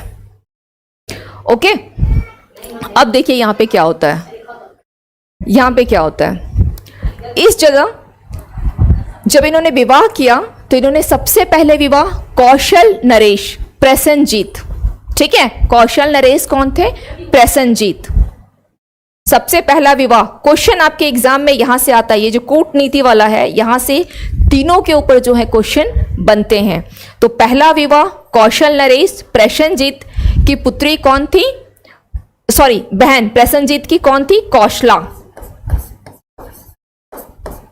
कौशला देवी, कौशला देवी, जो कि ब्रैकेट में आप लोग लिख लीजिएगा, ये प्रसेनजीत की बहन थी, प्रसेनजीत की बहन। और इसलिए ये बोला गया है, अब आप खुद ही देखें कि क्या बिंबिसार और प्रसेनजीत एक दूसरे के समकालीन नहीं है? इनके बीच में क्या वो संबंध नहीं है जिसको क्या बोलते हैं, जीजा साला वाला संबंध, है ना, जीजा साला वाला संबंध है। तो ऐसे अगर याद ना रहे तो ध्यान रखिएगा कि बिंबिसार और प्रसेनजीत में क्या संबंध है? तो जीजा साला का संबंध है, ठीक है, जीजा साला का। तो जीजा कौन है? बिंबिसार है, और साला कौन है? प्रसेनजीत है। प्रसेनजीत के शब्द में 100 आता है और 100 से साला भी होता है, तो ध्यान रखिएगा। ओके, चलिए। 9 कौशला देवी हो गई, और इसी कौशला देवी से जब विवाह हुआ तो दहेज में काशी मिल गया। दहेज में क्या मिला? काशी मिला, काशी दहेज में, ठीक है। तो कितना नाम में सिमिलरिटी है, इसमें ज्यादा दिमाग लगाने की आवश्यकता ही नहीं है। कौशला, काशी, कौशल नरेश, बहुत मतलब सिमिलरिटीज है इस नाम में, तो ज्यादा मेहनत नहीं पड़ेगी। दूसरी चीज आई यहां पर, एक तो चलो हो गया, काशी मिल गया। दूसरा विवाह कहां किया? तो चेतक, ठीक है, चेतक, जो ये चेतक थे, इनकी पुत्री कौन थी? चेलन्ना, चेलन्ना। और ये कहां के थे? लिच्छवी के थे, है ना। लिच्छवी के कौन थे? लिच्छवी के चेतक, लिच्छवी के आप लोग मेंशन कर लीजिएगा। चलिए मैं यहां लिख देती हूं, ये चेतक कहां के थे? लिच्छवी, शॉर्ट में लिख रही हूं लिच्छवी। ओके, लिख लीजिएगा आप लोग, शॉर्ट में लिखा है मैंने लिच्छवी, लिच्छवी के, ठीक है। ये हो गया। ओके, नाउ अब इनकी कौन थी पुत्री थी, चलन्ना से विवाह कर लिया। और तीसरा किया पंजाब में। तीसरा कहाँ किया? पंजाब में। पंजाब में किसके साथ? तो मद्र देश था जो कि वर्तमान में पंजाब में आता है, मद्र देश। ओके, मद्र वर्ड भी मेंशन कर ले। यहां की थी राजकुमारी क्षेमा। एक होता है किसी को माफ करो तो लोग क्षमा बोलते हैं कि क्षमा कर दीजिए, तो क्षमा से क्षेमा को ध्यान रखिएगा, ठीक है। क्षेमा से इसने इन्होंने विवाह करके अपने राज्य का विस्तार कर लिया। एक बार सोचिए, अगर हम लोग मैप में भी देखते हैं, ठीक है, अगर मैप में भी देखा जाए, ये हो गया तो थोड़ा सा मैं हटाऊं, इसको हटा रही हूं, ठीक है। चलिए, अगर मैप में भी देखा जाए तो सबसे पहला विवाह कहां था? कौशल था, ये वाला एरिया। ये कहाँ, ये इस अगर यहां विवाह करके क्या मिला था? काशी मिला था, ठीक है। दूसरा इन्होंने किया कौन सा था? लिच्छवी, जो कि आपके वज्जी संघ लिच्छवी किस में आता है? वज्जी संघ में आता है। और तीसरा है पंजाब। तो पंजाब का मतलब वो यहां पहुंच गए। तो सोचिए कि यहां से ये किसके पास आ गए? बिंबिसार के पास आ गया। ये एरिया क्या हो गया? बिंबिसार के पास, ठीक है। इन सब पर अधिकार किसका हो गया? बिंबिसार का हो गया। क्लियर? नाउ मैप से बस मैप कोशिश कीजिएगा, मैप को जितना ध्यान रखेंगे उतना आपके लिए आसान होगा। अदरवाइज यहां पे और आसान करना है तो प्रसेनजीत का नाम लिख लीजिएगा, यहां पे वजी ब्रैकेट में लिच्छवी लिख लीजिएगा, है ना, और वहां पर चेलना का नाम लिख लीजिएगा, यहां पे जाके पंजाब क्षेमा कर लीजिएगा, तो आपके लिए खुद ही सहज हो जाएगा, ठीक है। चलिए, अब बात आती है किसको लेकर के?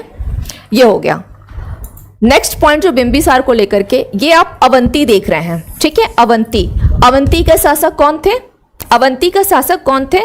मैंने अभी बताया कि ये समकालीन रहे हैं बिंबिसार के। चंड प्रद्योत,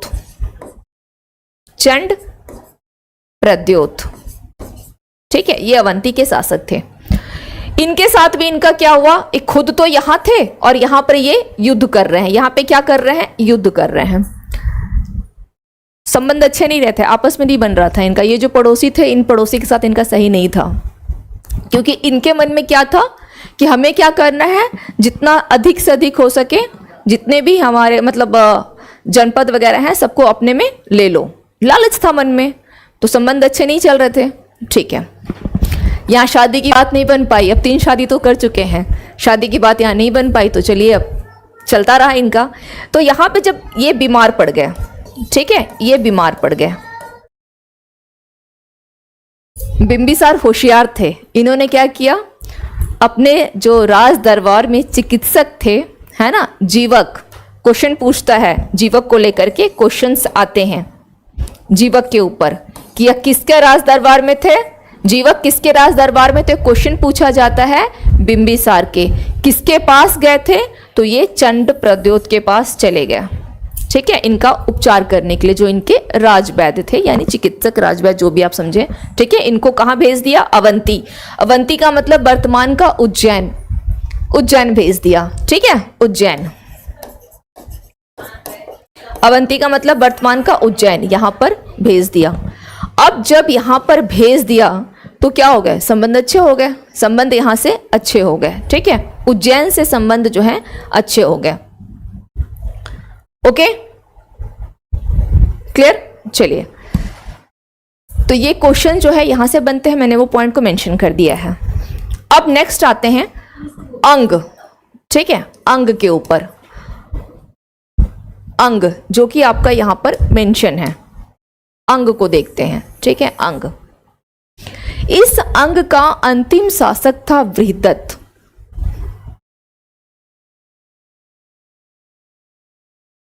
बृहदत्त अंतिम शासक था। इसको इन्होंने क्या किया? बृहदत्त को, अंग को जीता। अंग को जीतकर इन्होंने सबसे पहले इस मगध में मिला लिया, ठीक है। तो मगध जो है, अब यहीं से शुरुआत हुई मिलने मिलाने की।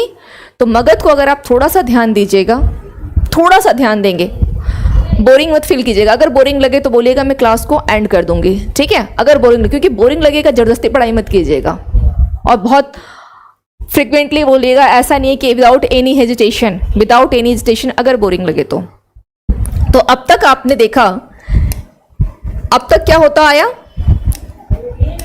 मगध केवल यहां था, अब ये मगध यहां तक चला आया, अब ये मगध यहां हो गया। जो मगध केवल यहां था अब इसमें अंग मिल गया, तो मगध का क्या हुआ, विस्तार हो गया। ठीक है, अंग को लेकर के क्वेश्चन ध्यान रखिएगा। वर्तमान का मुंगेर और भागलपुर, ये मैं रिवीजन के लिए मैंने बताया है, रिवीजन के लिए मैंने आपको बताया है। ओके,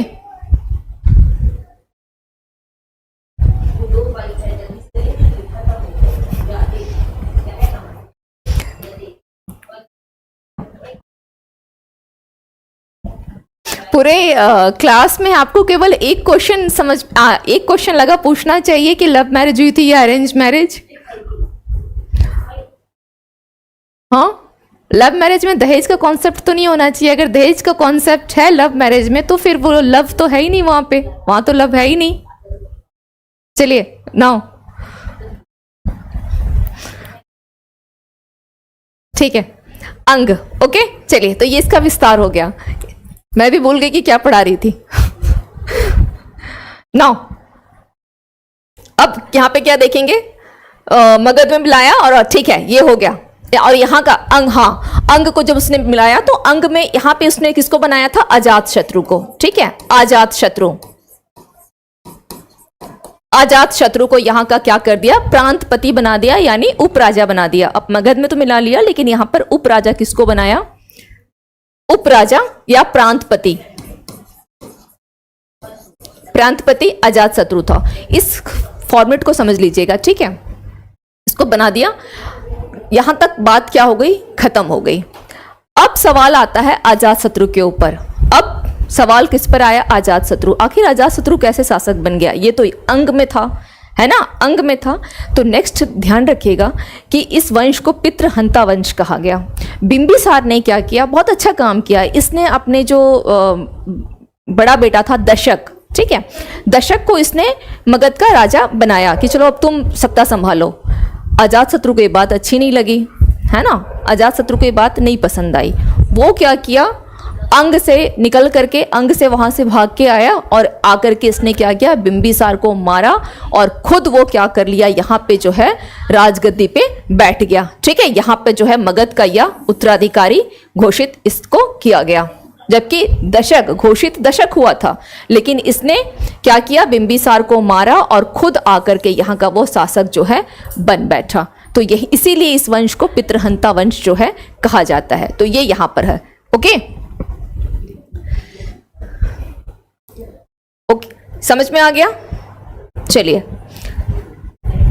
बिंबिसार को लेकर के 3-4 सवाल। सैन्य या प्रथम अस्थाई सेना की अगर बात की जाए तो बिंबिसार का नाम को ध्यान रखिएगा, इसलिए उसे सैन्य कहा गया है, प्रथम अस्थाई सेना रखने वाला। और हाथी, अगर बात की जाए कि पहली बार जो सेना में हाथी का प्रयोग किया गया है तो वह बिंबिसार के समय में किया गया है। आप लोग लिख लीजिएगा, पहली बार सेना में हाथी का प्रयोग बिंबिसार के समय में किया गया है।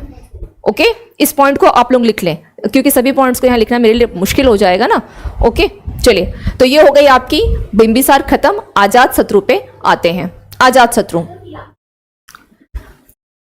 मगध और अंग समझ में आ गया। अब तक इसका स्टार्ट हो गया था मगध और अंग। कोशिश बस यही करें कि मैप को देखें और आगे बढ़े, मैप को देखें और आगे बढ़े। इसमें ज्यादा कुछ आपको लिखना नहीं है।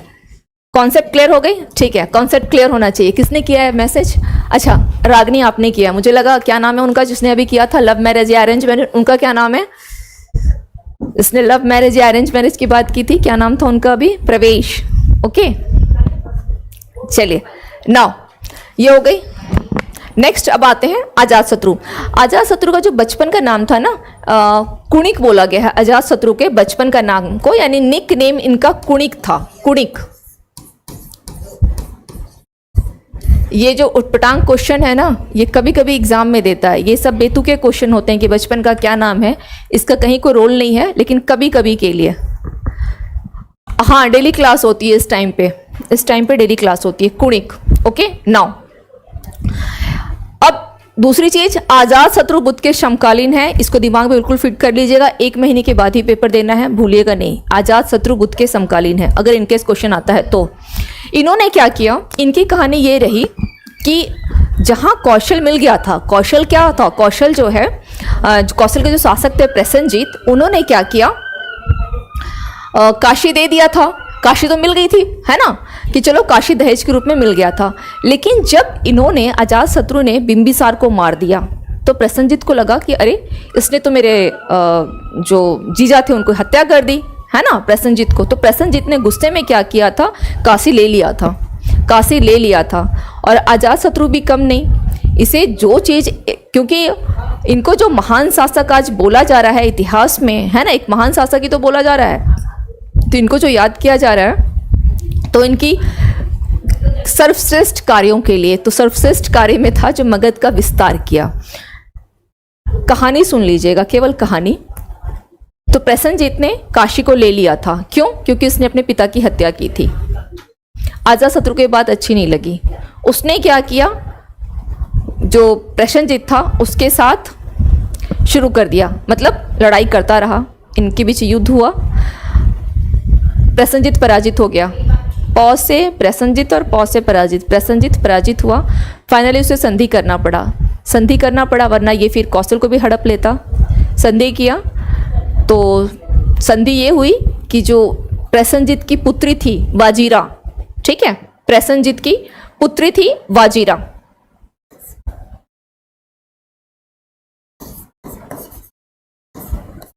वो है ये, वो वजीरा, ठीक है, इससे विवाह किया। वजीरा से किसने विवाह किया? अजातशत्रु ने विवाह किया, यानी अपने मामा की बेटी से, है ना।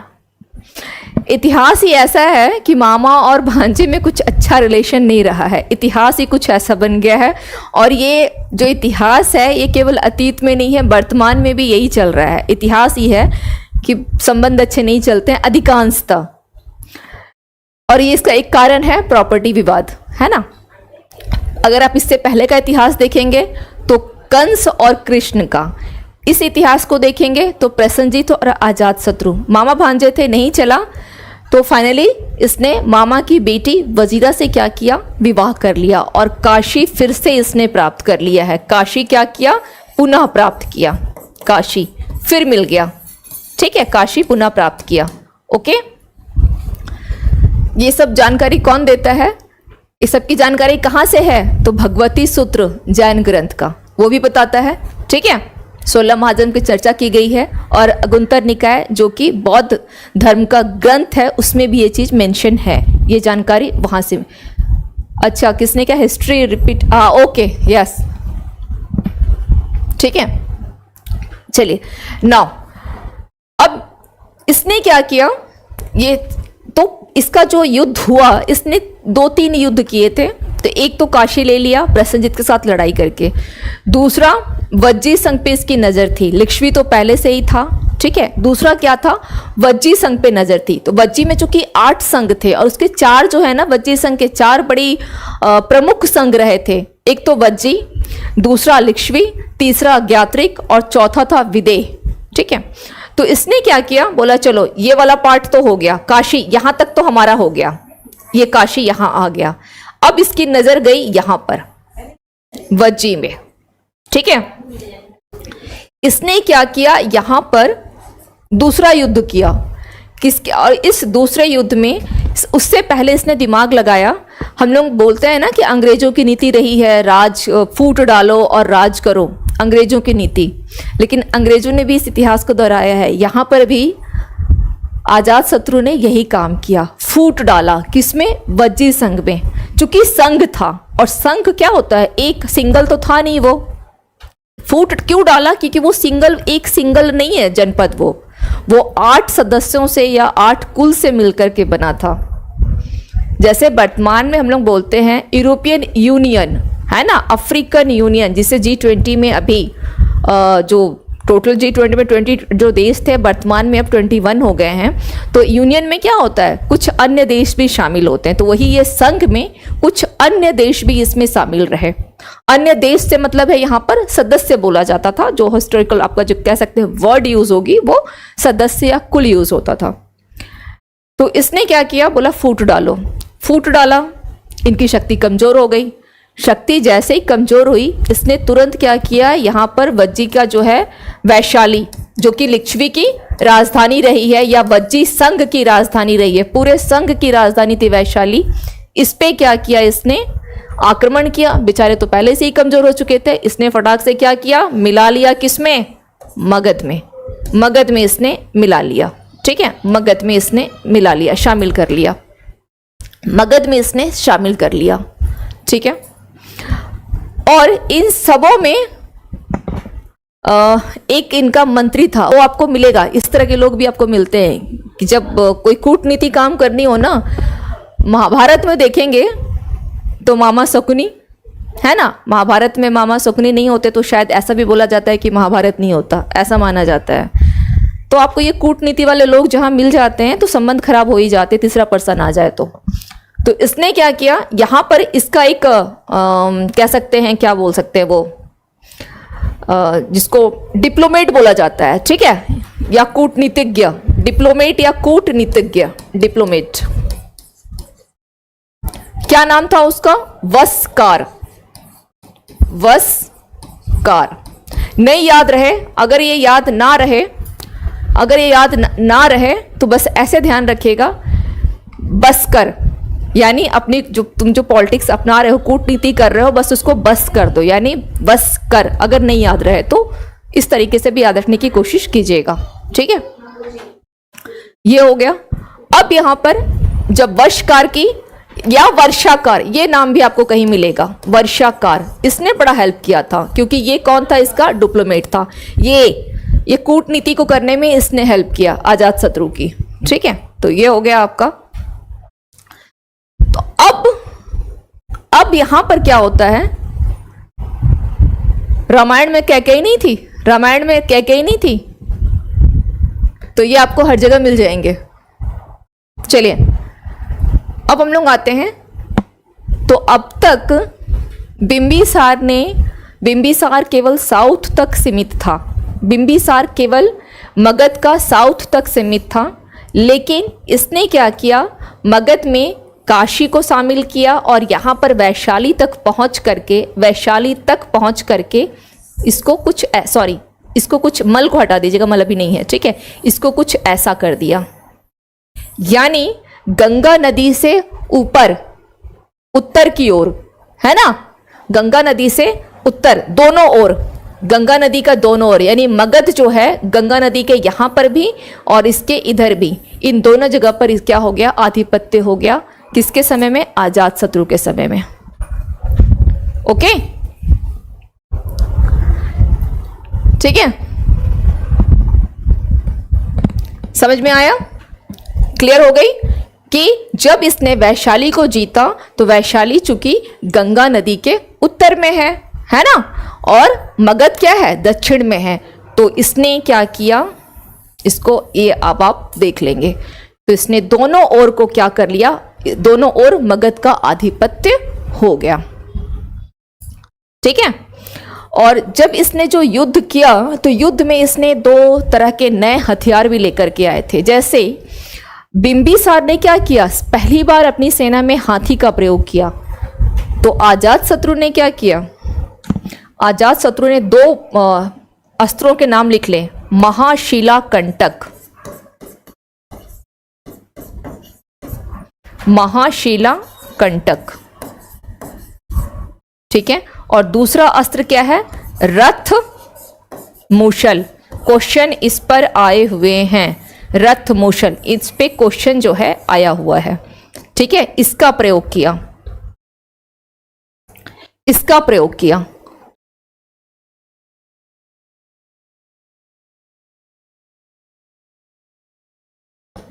ठीक है, इसका जो है प्रयोग किया। Clear,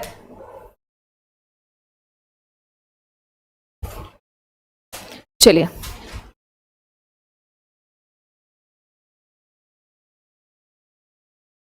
got my point? Now come to the next, come to the next।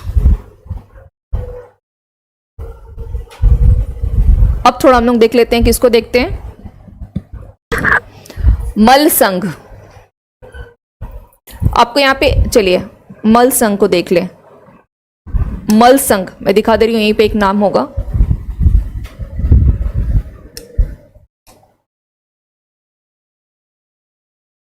मल, ठीक है, मल संघ, मल भी क्या है, संघ है, मल भी क्या है, संघ है। इसके बारे में ध्यान रखिएगा। मल संघ, ये जो आप देख रहे हैं मल संघ, संघ है, तो इसमें भी क्या है, इसकी दो राजधानी थी मल संघ की, ठीक है, इसकी दो राजधानी रही इस मल संघ की। संघ जब भी आएगा ना तो ध्यान रखिएगा कि संघ कभी अकेला तो होगा नहीं, संघ है तो उसमें दो चार मिले होंगे।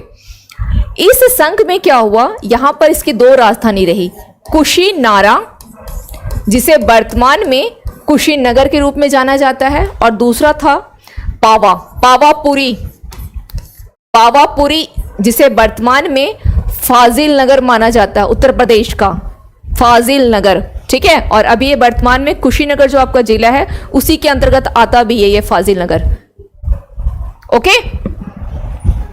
ये फाजिल नगर कहां आता है, यहीं आता है, पावा, इसको ध्यान रखना है, और कुशीनारा, ये मल की दो राजधानी थी। क्वेश्चन आते हैं आपके एग्जाम में। आप लोगों को लगता होगा क्वेश्चन मैं कितने बता रही हूँ, क्योंकि हिस्ट्री है ही बहुत बड़ा सब्जेक्ट और क्वेश्चंस भी सबसे अधिक क्वेश्चंस हिस्ट्री सेक्शन से ही आते हैं। इसी वजह से जितने भी क्वेश्चंस आ रहे हैं एग्जाम में, मैं मतलब कोशिश ये रहती है कि मैं आप लोगों को एक बार पूरा करवा दूं, है ना। यहाँ से अगर कहानी भी देख लेंगे, क्वेश्चन भी देख लेंगे तो याद रह जाएगी। तो इसकी दो राजधानी थी इस मल संघ की, ठीक है, कुशीनगर। ये आजाद शत्रु ने क्या किया, इस पे भी आक्रमण किया, ठीक है, क्योंकि आजाद शत्रु के समय में उसने 3 युद्ध किए थे, मैंने अभी बताया आपको। एक उसने किसको क्या किया, सबसे पहले उसने किसको मिला लिया, काशी ले लिया। दूसरा उसने क्या किया, वैशाली ले लिया, काशी वैशाली। और तीसरा मल पे आया, आक्रमण किया। और ये जो मल, ये इसको वर्तमान का आप कह सकते हैं पूर्वी यूपी, ईस्टर्न यूपी या पूर्वी यूपी, ठीक है, ईस्टर्न यूपी, ईस्टर्न यूपी, पूर्वी यूपी में है ना, पूर्वी यूपी में ही है आपका कुशीनगर, देवरिया, ये सब वहीं पे पड़ता है ना पूर्वी यूपी में, ठीक है। हाँ, जो हिस्ट्री समझ लेगा वो आधे एग्जाम के क्वेश्चंस कर लेगा। तो कोशिश मेरी यही है कि आप लोग समझें, हल्की से भी कहीं भी किसी भी प्रकार के डाउट लगेगी तो ये सोचिएगा कि एज ए बड़ी बहन होने के नाते मैं आप लोगों को बोल रही हूँ कि जितना अधिक से अधिक रिवीजन करेंगे क्लास को, अगर मैंने जो बताया अगर नहीं समझ में आएगा तो एक बार फिर देख लीजिएगा। अगर उसके बावजूद भी कहीं डाउट रहती है तो कमेंट सेक्शन में आप लोग मैसेज जरूर डाल दीजिएगा, ठीक है। चलिए, नाउ ये हो गई, हाँ, कुशीनगर और पावा, ठीक है। और ये कुशीनगर क्या थी, कुशीनगर क्या थी, कुशीनगर बुद्ध को निर्माण प्राप्त हुआ था। कुशीनगर में बुद्ध का निर्माण, ध्यान रखिएगा, कुशीनगर में बुद्ध को निर्माण प्राप्त हुआ था, ठीक है, निर्माण। और इसके उपरांत, सॉरी, कुशीनगर में निर्माण नहीं, निर्माण के उपरांत, ठीक है, कुशीनगर में निर्मित। मैं जहां भी मैं मैसेज देखती हूँ ना तो मैं खुद ही वो हो जाता, क्योंकि इसलिए मैं मैसेज पे जल्दी नजर नहीं डालना चाहती हूँ। मैसेज देखो तो फिर इंसान मैसेज पे फोकस्ड हो जाता है। एनीवे, चलिए, तो कुशीनगर पे क्या हुआ, निर्माण प्राप्ति के बाद यहाँ पर क्या किया गया है, जो बुद्ध के अस्थि अवशेष थे, यहाँ पर स्तूप का निर्माण किया गया है, ठीक है, स्तूप, यहाँ पर स्तूप बनाया गया है, यहाँ पर स्तूप बनाई गई है इसी कुशीनगर में, ओके, कुशीनगर में। और दूसरा यहाँ पर क्या था, पावापुरी, डेथ, ठीक है, पावापुरी में डेथ। तो खैर ये तो मैं जब आप लोग को बुद्ध का पढ़ाऊंगी तो वहाँ पे स्तूप क्या है या वेदिका क्या होती है, किस तरह का होता है, ये वहाँ समझा दूंगी। बस यहाँ पर ध्यान रखिएगा कि यहाँ पर भी इन्होंने आक्रमण किया और क्या किया, इस मल्ल संघ को भी मिला लिया। तो पूर्वी यूपी, नॉर्थ बिहार कहाँ आकर के मिल गए, मगध में मिल गए, तो हो गया राज्य का विस्तार। हाँ, टॉपिक वाइज ही पढ़ाऊंगी, लेकिन अभी क्या है ना, जैसे मैंने ये करवा दिया ना, मगध आज करवाई हूँ, तो सोच रही हूँ कि नेक्स्ट मौर्य करवाऊँ या बुद्ध का करवाऊँ, देखती हूँ, ठीक है, डिसाइड कर लूँगी, मौर्य या बुद्ध कुछ करवा दूँ। हालांकि मौर्य करवाऊँगी तो ज़्यादा सहज रहेगा, क्योंकि आप लोग ये पढ़ रहे हैं ना मगध मौर्य, तो ये थोड़ा सा आसान पड़ेगा आप लोग के लिए। चलिए, ये हो गई आपकी, चलिए, ओके, ठीक है, ये कंप्लीट हो गया आपका आजाद शत्रु, ये आपका हो गया आजाद शत्रु। अब आजाद शत्रु के बाद इसने एक चीज और ध्यान रखिएगा, इसने अवंती को मिला लिया था, ठीक है, इसने अवंती को भी मिला लिया था, अवंती को भी इसने मिला लिया था, अवंती को, ये यहां तक पहुंच गया था, अवंती को इसने मिला लिया था, ठीक है, ओके।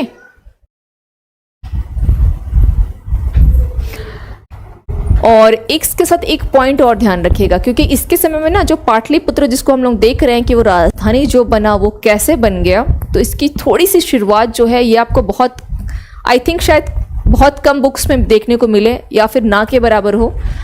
यहाँ पे क्या हुआ था ना, इसके साथ एक स्टोरी ये भी है कि जब इसने अपना वैशाली का अभियान किया था ना, तो वैशाली जब इसने अभियान किया तो वैशाली के अभियान की सुविधा के लिए, है ना, इस अभियान यानी इस कैंपेन की सुविधा के लिए इसने क्या किया, गंगा, गंडक और सोन, ठीक है, गंगा, गंडक और सोन, इन तीनों का संगम पाटलिपुत्र, कौन कौन सा है, गंगा, गंडक और सोन, इन तीनों का संगम पाटलिपुत्र, ठीक है, पाटलिपुत्र, जो कि उस समय में पाटिल ग्राम, क्या था, पाटिल ग्राम, तो पुत्र को ना लिख करके ग्राम लिखे, ठीक है। यहां पर इसने क्या किया था, सैनिक छावनी यानी कैंट, इसने इसका निर्माण किया था, और यही जो है वर्तमान में क्या हो गया है, बाद में चल करके, है ना, कालांतर में यही आपका पाटलिपुत्र बन गया, ये ग्राम ही पाटलिपुत्र बन गया। आप लोग इनका ध्यान रखिएगा, जो लोग बिहार से हैं उन्हें तो अच्छे से पता होगा, लेकिन जो बिहार से नहीं है, जो अदर स्टेट के बच्चे बीपीएससी दे रहे हैं, दानापुर एक कैंट है वहां पे, ठीक है, दानापुर सैनिक छावनी है, दानापुर सैनिक छावनी है, ये ध्यान रखिएगा, ओके।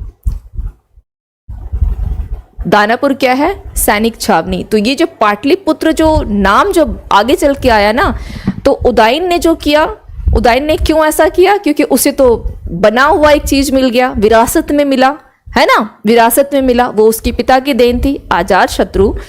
गंगा, गंडक और सोन, इन तीनों नदियों के संगम पर पूछता है आपके एग्जाम में ये क्वेश्चन, पाटलिपुत्र, ये क्वेश्चन आपके एग्जाम में आते हैं, ठीक है, इन तीनों नदियों के संगम पर, इसको ध्यान रखिएगा, ठीक है। पाटलिपुत्र किस किस नदियों के संगम पर है, इन तीनों नदी, और वहां पे सैनिक छावनी, दानापुर में भी वर्तमान में भी आपको मिलेगा सैनिक छावनी, जो मतलब कैंट है, दानापुर कैंट, ऑलरेडी स्टेशन भी जो आप देखते हैं, ठीक है।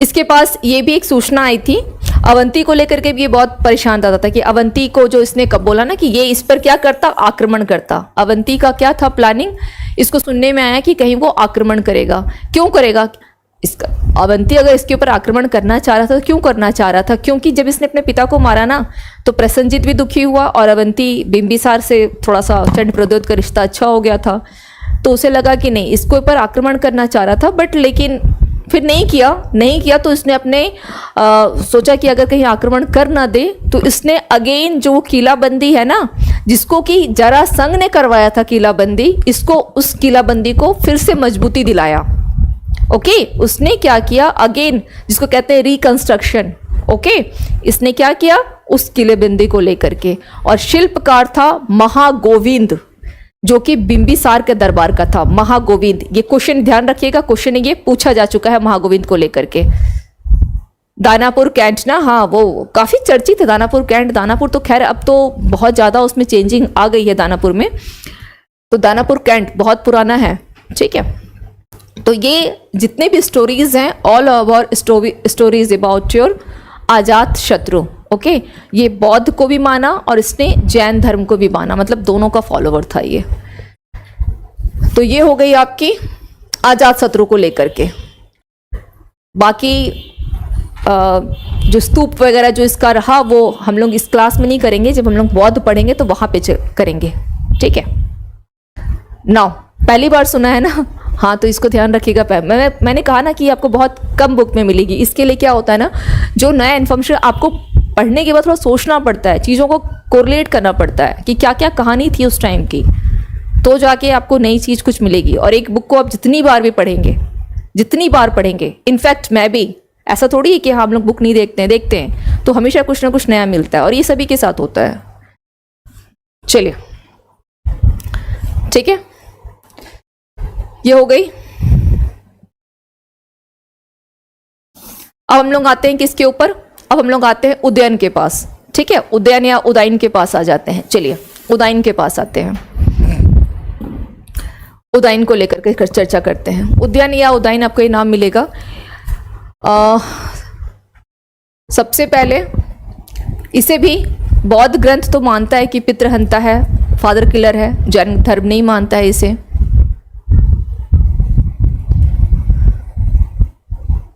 अच्छा, आपका हिस्ट्री सब्जेक्ट है, ओके फाइन। नाउ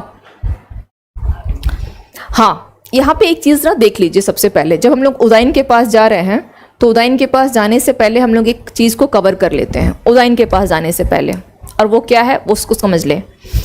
यहाँ पे अभी तक हम लोगों ने देखा मगध, अंग, मल, है ना, इन चारों को देख लिया, यहाँ तक पहुँचे हुए हैं। थोड़ा इसने यहाँ तक काशी ले लिया था तो मान के चलें कि यहाँ भी पहुँचा हुआ है। अब अंग जो था वो अंग का प्रांतपति था अजातशत्रु, लेकिन अजातशत्रु तो भाग के कहाँ आ गया, मगध आ गया, तो अंग रह गया खाली। तो जो उदाइन है ये शासक बनने से पहले ये अंग में था। शासक बनने से पहले ये अंग की राजधानी कहाँ थी, शासक बनने से पहले अंग की राजधानी कहाँ थी, चंपा थी। तो ये कहाँ था, चंपा। चंपा का ये प्रांतपति था, कौन, उदाइन। चंपा का प्रांतपति उदाइन, ठीक है, चंपा में था। इसका ये प्रांतपति या उपराजा जो भी आप लिखे इसे, उपराजा, ये यहां था। ओके, उदाइन का। इसकी माता थी पद्मावती। ओके, माता इसकी थी पद्मावती। खैर चलिए,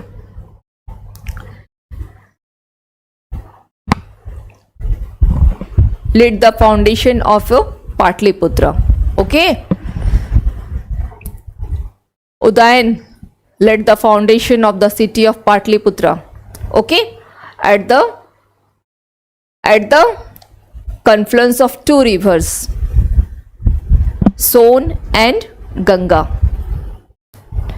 ठीक है, इसने पाटलिपुत्र को जो राजधानी बनाया तो कौन कौन से संगम किसका किसका रहा, अगर उदाइन का पूछा जाए तो किसका किसका रहेगा, सोन का नाम जरूर ध्यान रखिएगा, सोन और गंगा।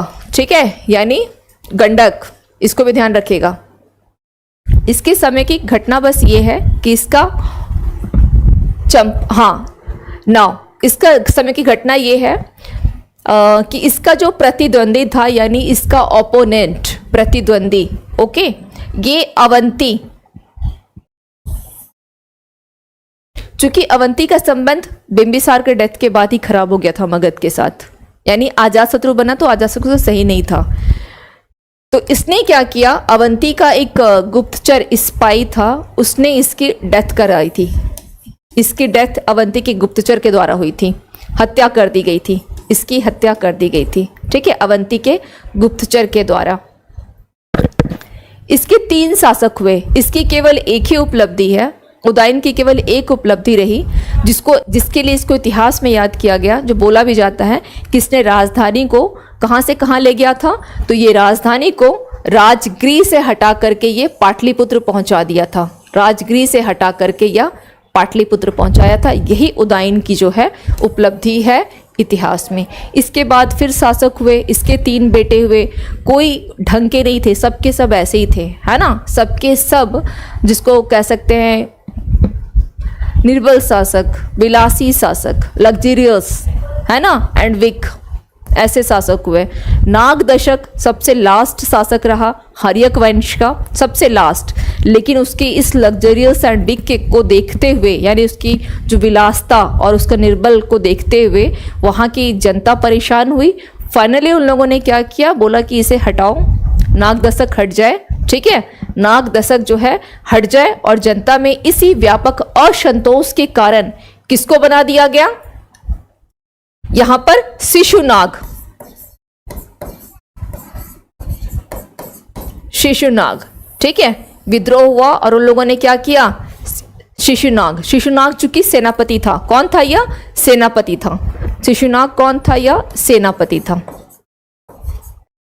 तो नाग दशक को हटाओ, इस वंश का अंत हो गया और शिशुनाग वंश जो है यहां से स्टार्ट हो जाती है। तो अब हर्यक वंश का अंतिम शासक कौन रहा है, अंतिम शासक,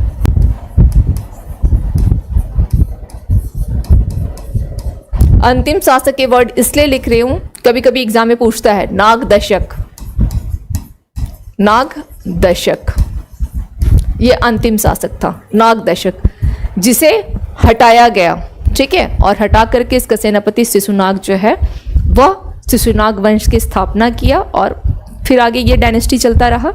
तो ये हो गई आपकी हर्यक वंश कंप्लीट हो गई, क्लियर, हर्यक वंश जो आपका कंप्लीट हो गया। अब हम लोग आते हैं किस पर, अब हम लोग आते हैं शिशुनाग वंश पर, ठीक है, क्लियर, सॉरी सॉरी, चलिए इसे कंप्लीट कर लेते हैं, आज इसे इस टॉपिक को कंप्लीट कर लेंगे, क्योंकि पेंडिंग रह जाएगा तो फिर कल ये इंटरेस्टिंग नहीं आएगी पढ़ने में, है ना, आज इसे कंप्लीट कर लेते हैं। ओके, नाउ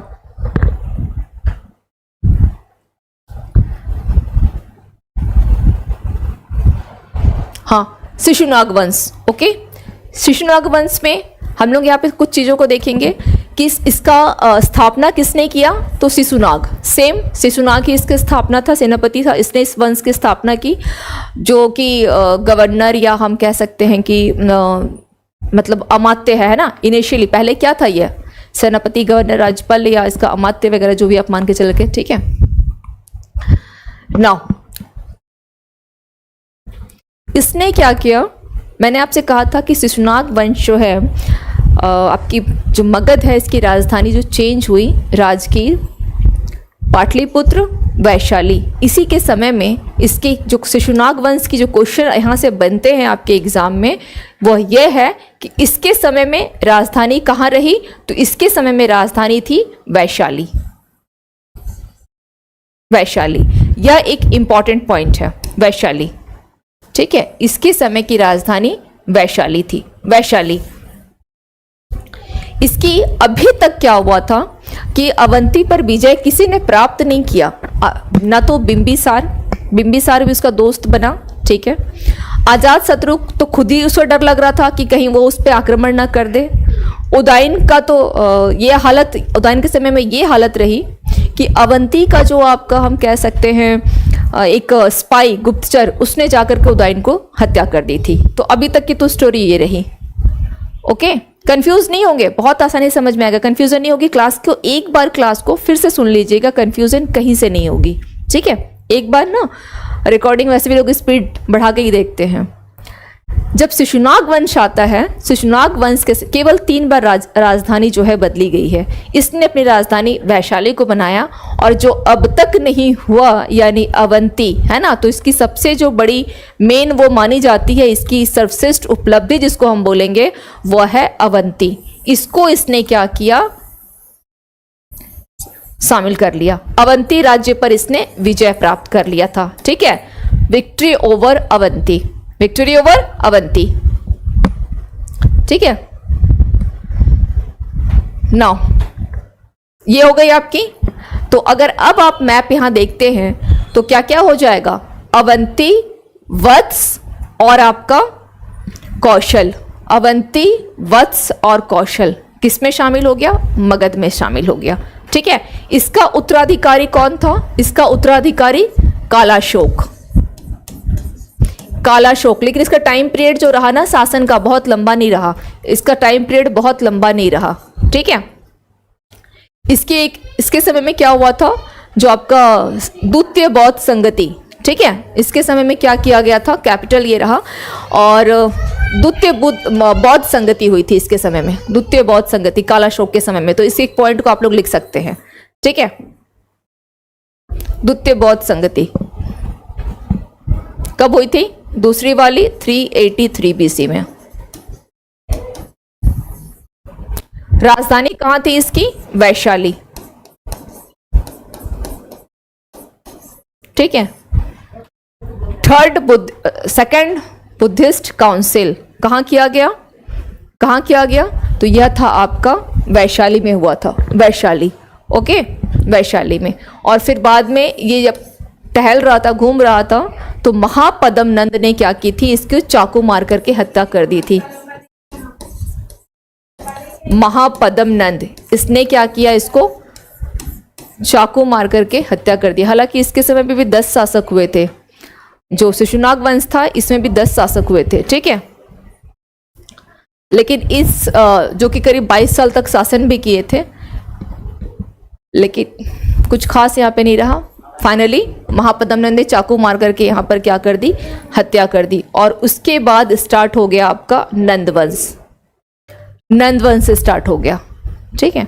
तो ध्यान रखिएगा इस मैप को, मैप से तो करना है, बहुत आसान है। मैप पे अगर आप आएंगे तो जैसे ही शिशुनाग वंश का मैप आएगा आप देखेंगे वैशाली राजधानी हो गई। इसकी केवल एक उपलब्धि जो सर्वश्रेष्ठ उपलब्धि मानी गई, जो अब तक अवंती के ऊपर अधिकार किसी ने नहीं किया था, इसने विजय प्राप्त कर लिया अवंती पर। बस हो गया। फिर शासक बने, कुछ खास नहीं रहा। कालाशोक का शासनकाल को इसलिए याद किया जाता है क्योंकि इसके समय में क्या हुआ है? आपका सेकंड बुद्धिस्ट काउंसिल यानी द्वितीय बौद्ध संगति। द्वितीय बौद्ध संगति, इसीलिए कालाशोक को याद किया जाता है। संगति, कालाशोक को इसलिए याद करते हैं, और कुछ कालाशोक ने ऐसा कुछ नहीं किया है। Okay, clear.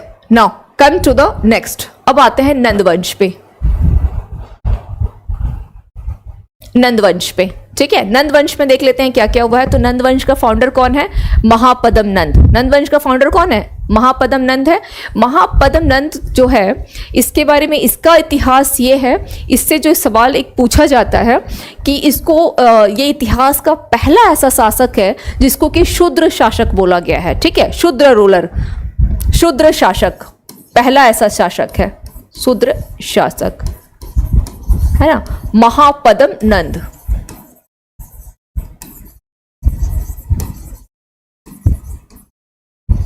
नंद, ओके, महापदम नंद। इसको पहला इतिहास का जो है शूद्र शासक माना गया है। शूद्र शासक, ये क्वेश्चन पूछता है क्यों बोला गया इसको शूद्र शासक? क्यों बोला गया? क्योंकि इसकी जो माता थी ना, माता शूद्र थी। ठीक है, माता क्या थी? शूद्र थी, इसलिए इसको शूद्र शासक बोला गया है।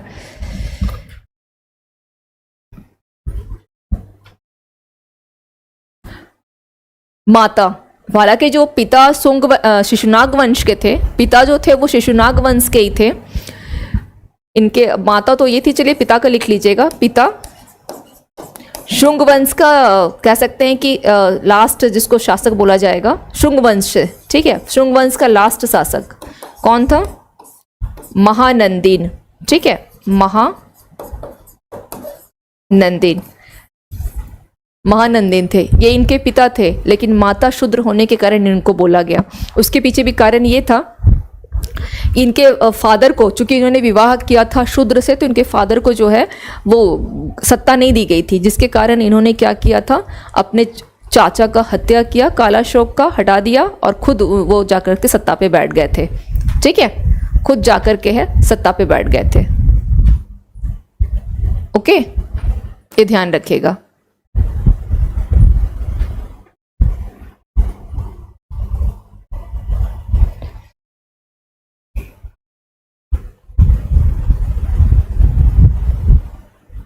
ओके, चलिए बस इतना ही। महानंदन वगैरह ध्यान रखिएगा थोड़ा बहुत, ये तो कहानी के जैसे है। कहानी ऐसे ही किस घर में बैठ करके अपने भाई बहन को सुना दीजिएगा कि सुन लो एक नया कहानी, नया कहानी सुन लो। महापदम नंद क्यों इसने ऐसा किया? तो इसने पूरा इतिहास इसी पे चलता आया है, और इतिहास जो है वो क्या हो रहा है वर्तमान में भी। उसको मारो गद्दी पे बैठो, उसको मारो। अभी केवल पॉलिटिक्स का नेचर बदला है, चीज़ें तो वही हो रही है। एक दूसरे को हटाओ सत्ता संभालो, एक दूसरे को हटाओ सत्ता संभालो। ठीक है, यही चीज़ चल रही है ना। अभी रिसेंटली क्या हुआ, दिल्ली की न्यूज़ तो पता ही होगी। तो यही इतिहास चलता रहता है। तो ये हो गया आपका चलिए, इनको तो ये भी बोला गया था ना, सर्व छात्रक जो है ये बोला गया, क्योंकि ये क्षत्रियों का नाश करने वाला बोला गया। सब मतलब सर्व छत्रांतक का मतलब क्या होता है? सर्व छत्रांतक का मतलब जो क्षत्रिय है उनका नाश करने वाला। ओके, सर्व छत्रांतक या एकराट की उपाधि दी गई। इसके अलावा इनको उग्रसेन भी बोला गया, यानी भयानक सेना का जो सेनापति वो भी माना गया। ठीक है, उग्रसेन भयानक सेना का स्वामी वगैरह जो बोलते हैं वो। तो ये ध्यान रखिएगा, ये इसके पीछे जो है कहानी रही। महापद्म नंद को लेकर के साम्राज्य का इन्होंने स्थापना किया। और इन्होंने पूरे मैप में आपको कुछ डिफरेंस दिखाई दे रहा है? पूरे मैप में कोई डिफरेंस आपको दिख रही है? पूरे मैप की डिफरेंस ये है कि इन्होंने केवल दक्षिण भारत, हम यहाँ से अगर हट जाएं, केवल दक्षिण भारत की बात कर रही हूँ, दक्षिण बिहार की नहीं, दक्षिण भारत। अगर केवल दक्षिण भारत को छोड़ दो तो इन्होंने पूरा यहाँ पर क्या किया हुआ है? अधिकार किया हुआ है। ठीक है, यानी एक ये देन इतनी बड़ी थी कि हम ये कह सकते हैं यहाँ के लिए नंद वंश के समय में हम एक वर्ड का यूज कर सकते हैं, अखिल भारत। अखिल भारत। अगर ये ध्यान रहेगा ना कि पूरे एंशिएंट हिस्ट्री में, पूरी एंशिएंट, ठीक है, एंशिएंट हिस्ट्री ऑफ इंडिया, अगर भारत का इतिहास भी देखेंगे, चूंकि मगध का इतिहास ही भारत का इतिहास बना है, तो पूरे भारत के इतिहास में इतिहास का दिल कौन सा स्थान रहा? मगध रहा, जिसके कारण हमें मगध चाहिए, हमें चाहिए और हमें चाहिए, ये चलता रहा। हमेशा ध्यान रखिएगा। और जब मेडाइवल का टाइम आता है तो ये दिल कन्वर्ट हो जाता है, किसके पास चला जाता है? दिल्ली के पास चला जाता है। इसलिए दिल्ली को आज भी बोला जाता है कि दिल्ली किसकी है? दिल वालों की है। बट ऐसा है नहीं, यहाँ पर लोगों के पास टाइम ही नहीं है ना, लोगों के पास टाइम ही नहीं है जो टाइम दे सके, तो फिर दिल है कहाँ? लेकिन ऐसा बोला जाता है। चलिए, तो अखिल भारत और मॉडर्न के टाइम में दिल कहाँ रहा? बंगाल में। अखिल भारत, तो आप ये मगध को लेकर के पूरे हिस्ट्री में जब भी आप देखेंगे, एंशिएंट पढ़ेंगे कि उनके बीच में ये चल रहा है, उनके बीच में ये चल रहा है, इसका केवल थोड़ा थोड़ा स्वरूप बदलता जाएगा, है ना। जैसे अभी के टाइम पे क्या हुआ, यहाँ तक पहुँच गया। हो सकता है मौर्यों के समय में ये थोड़ा और चला जाए ऊपर, तक्षशिला वगैरह चला जाए, गंधार पहुँच जाए, ये चीज़ें हो सकती है, ये बढ़ता चला जाएगा। लेकिन अभी इसे क्या बोला गया? अखिल भारत जो है बोला गया। अखिल भारत का मतलब क्या हो गया? ऐसे साम्राज्य की स्थापना। ठीक है, अखिल भारत यानी गंगा का मैदान। गंगा का मैदान अगर आप देखेंगे, यहां को लांग करके विंध्य पर्वत की दक्षिण तक इन्होंने सीमा, केवल दक्षिण भारत को छोड़ दें, केवल चूंकि मगध को क्या बोला गया? मगध का अगर सीमा की बात की जाए तो उत्तर में कहां पर है? गंगा नदी, और दक्षिण में विंध्य पर्वत। ओके, तो ये इसी समय जो है अखिल भारत जो है इसकी बात की गई।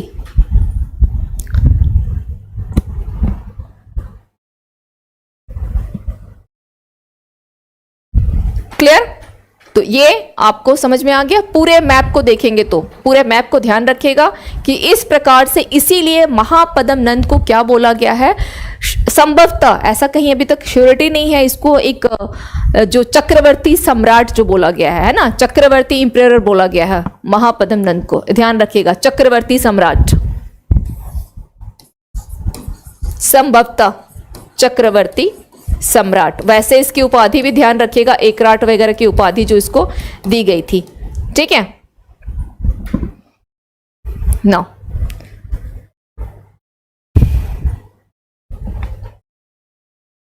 क्लियर? और महापद्म नंद के बाद भी कोई भी इतिहास जो है समाप्त हो जाता है, या आज भी कोई सत्ता अगर समाप्त होती है, मैंने कहा ना स्वरूप बदला है, तो आज एलिगेशंस लगाए जाते हैं कि वो नेता ऐसा है, उसने कुछ ऐसा कर दिया तो हटाओ सत्ता से, है ना, भ्रष्टाचार का वगैरह का आरोप लग जाता है। लेकिन पहले क्या होता था, आगे की जनरेशन अगर समझदार नहीं निकली तो कहाँ वो सत्ता पे बैठ पाती है, क्योंकि हम क्या था, लोकतंत्र तो था नहीं, राजतंत्र था, राजा का बेटा राजा बनेगा। तो इसके कारण क्या होता था, जो ये इसीलिए जो है वंश का ही समाप्त हो जाता था। अगर उस वंश में कोई योग्य नहीं है, उस वंश में अगर कोई योग्य नहीं है तो वंश क्या हो गया? समाप्त हो गया। इसको ध्यान रखिएगा, क्योंकि राजतंत्र था। अब लोकतंत्र में ऐसा होता है ना, बिहार में देख रहे हैं, अगर राजतंत्र होता तो शायद लालू यादव नहीं हटते, है ना। लालू यादव अगर हट भी गए तो हम उनके हटने के बाद जो तेज प्रताप यादव जी हैं वो बैठते। तो ये लालू जी के चले जाने के बाद, है ना, तो ये चीज़ें चलती रहती। या नीतीश जी है तो उनके बाद उनके पुत्र आते, लेकिन राजतंत्र तो समाप्त है, तो इसको ध्यान रखिएगा, ठीक है। हाँ, इनके समय में महापद्म नंद का एक चीज़ को ध्यान रखिएगा, इन्होंने क्या किया था, जो कलिंग विजय, कलिंग यानी उड़ीसा, उड़ीसा का ही पुराना नाम क्या है, कलिंग बोला जाता था। इन्होंने क्या किया था, कलिंग विजय किया था। कलिंग विजय आप देख भी रहे हैं, जो यहाँ पर आप यहाँ ये कलिंग, जितने भी ये कलर्स किए गए हैं ना, यानी ये क्षेत्र सब किसमें है, मगध में है। तो कलिंग विजय को थोड़ा ध्यान रखिएगा। कलिंग विजय जब इन्होंने किया था तो कहते हैं ना कि चलो हमने कुछ जीता है, तो एज ए सिंबल के रूप में, प्रतीक के रूप में, प्रतीकात्मक जिसको कहा जाता है, उस रूप में, प्रतीक के रूप में इन्होंने यहाँ से एक जीन की मूर्ति ले आए थे। जीन की मूर्ति, जीन की मूर्ति, है ना। जीन की मूर्ति का मतलब क्या हो गया, महावीर, यानी किसकी मूर्ति थी, gene, sculpture, sculpture of gene, Mahavir. Okay, ये लेकर के आए थे एज ए प्रतीक के रूप में। तो ये क्वेश्चन आपका पूछता है, जीन की मूर्ति कौन लेके गया था। और इनका जो हाथी गुम्फा अभिलेख है, हाथी गुम्फा अभिलेख, उससे भी एक चीज की मतलब जानकारी मिली है हाथी गुम्फा अभिलेख से, कि इन्होंने क्या किया है, एक नहर का निर्माण करवाया था, नहर, ठीक है, नहर निर्मित करवाया था। किससे मिला ये, हाथी गुम्फा इंस्क्रिप्शन से, हाथी गुम्फा इंस्क्रिप्शन से।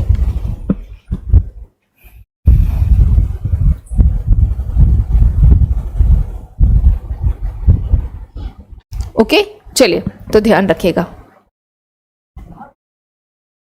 नहर निर्मित, ठीक है। अब इनके बाद, महापद्म नंद के बाद, ठीक है, इस वंश में भी करीब करीब जो है यहाँ पे भी 9-10 शासक हुए, 9 शासक करीब यहाँ हुए। लास्ट शासक यहाँ घनानंद था, ठीक है। लास्ट शासक जो नाम आएगा वो आएगा घनानंद का, घनानंद लास्ट शासक, घनानंद। घनानंद ने क्या किया था, घनानंद, इन्होंने चाणक्य नामक एक ब्राह्मण की बेइज्जती कर दी थी, ठीक है।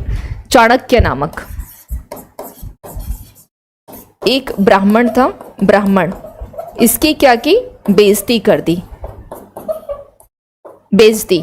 और इसी बेइज्जती के कारण चाणक्य ने क्या किया, किसका साथ दिया, चाणक्य ने किसका साथ दिया, चंद्रगुप्त मौर्य का, कि बोला कि नहीं, इससे मुझे इस बेइज्जती का बदला लेना है, जिसके कारण चाणक्य जाकर के चंद्रगुप्त मौर्य के साथ मिले और घनानंद को क्या किया, समाप्त कर दिया, घनानंद को समाप्त कर दिया। तो घनानंद के समय में का एक क्वेश्चन बनता है, और वह है आपका, घनानंद के समय जो एक क्वेश्चन बनता है, उस क्वेश्चन को बस एक पॉइंट को लिख लें आप लोग, सिकंदर, ठीक है, सिकंदर का आक्रमण, ये पूछता है, सिकंदर का आक्रमण ये कब किया गया था, घनानंद के समय में, 325 बीसी में, 325 बीसी में। Okay, clear. तो ये हो गई आपकी ओवरऑल नंद वंश।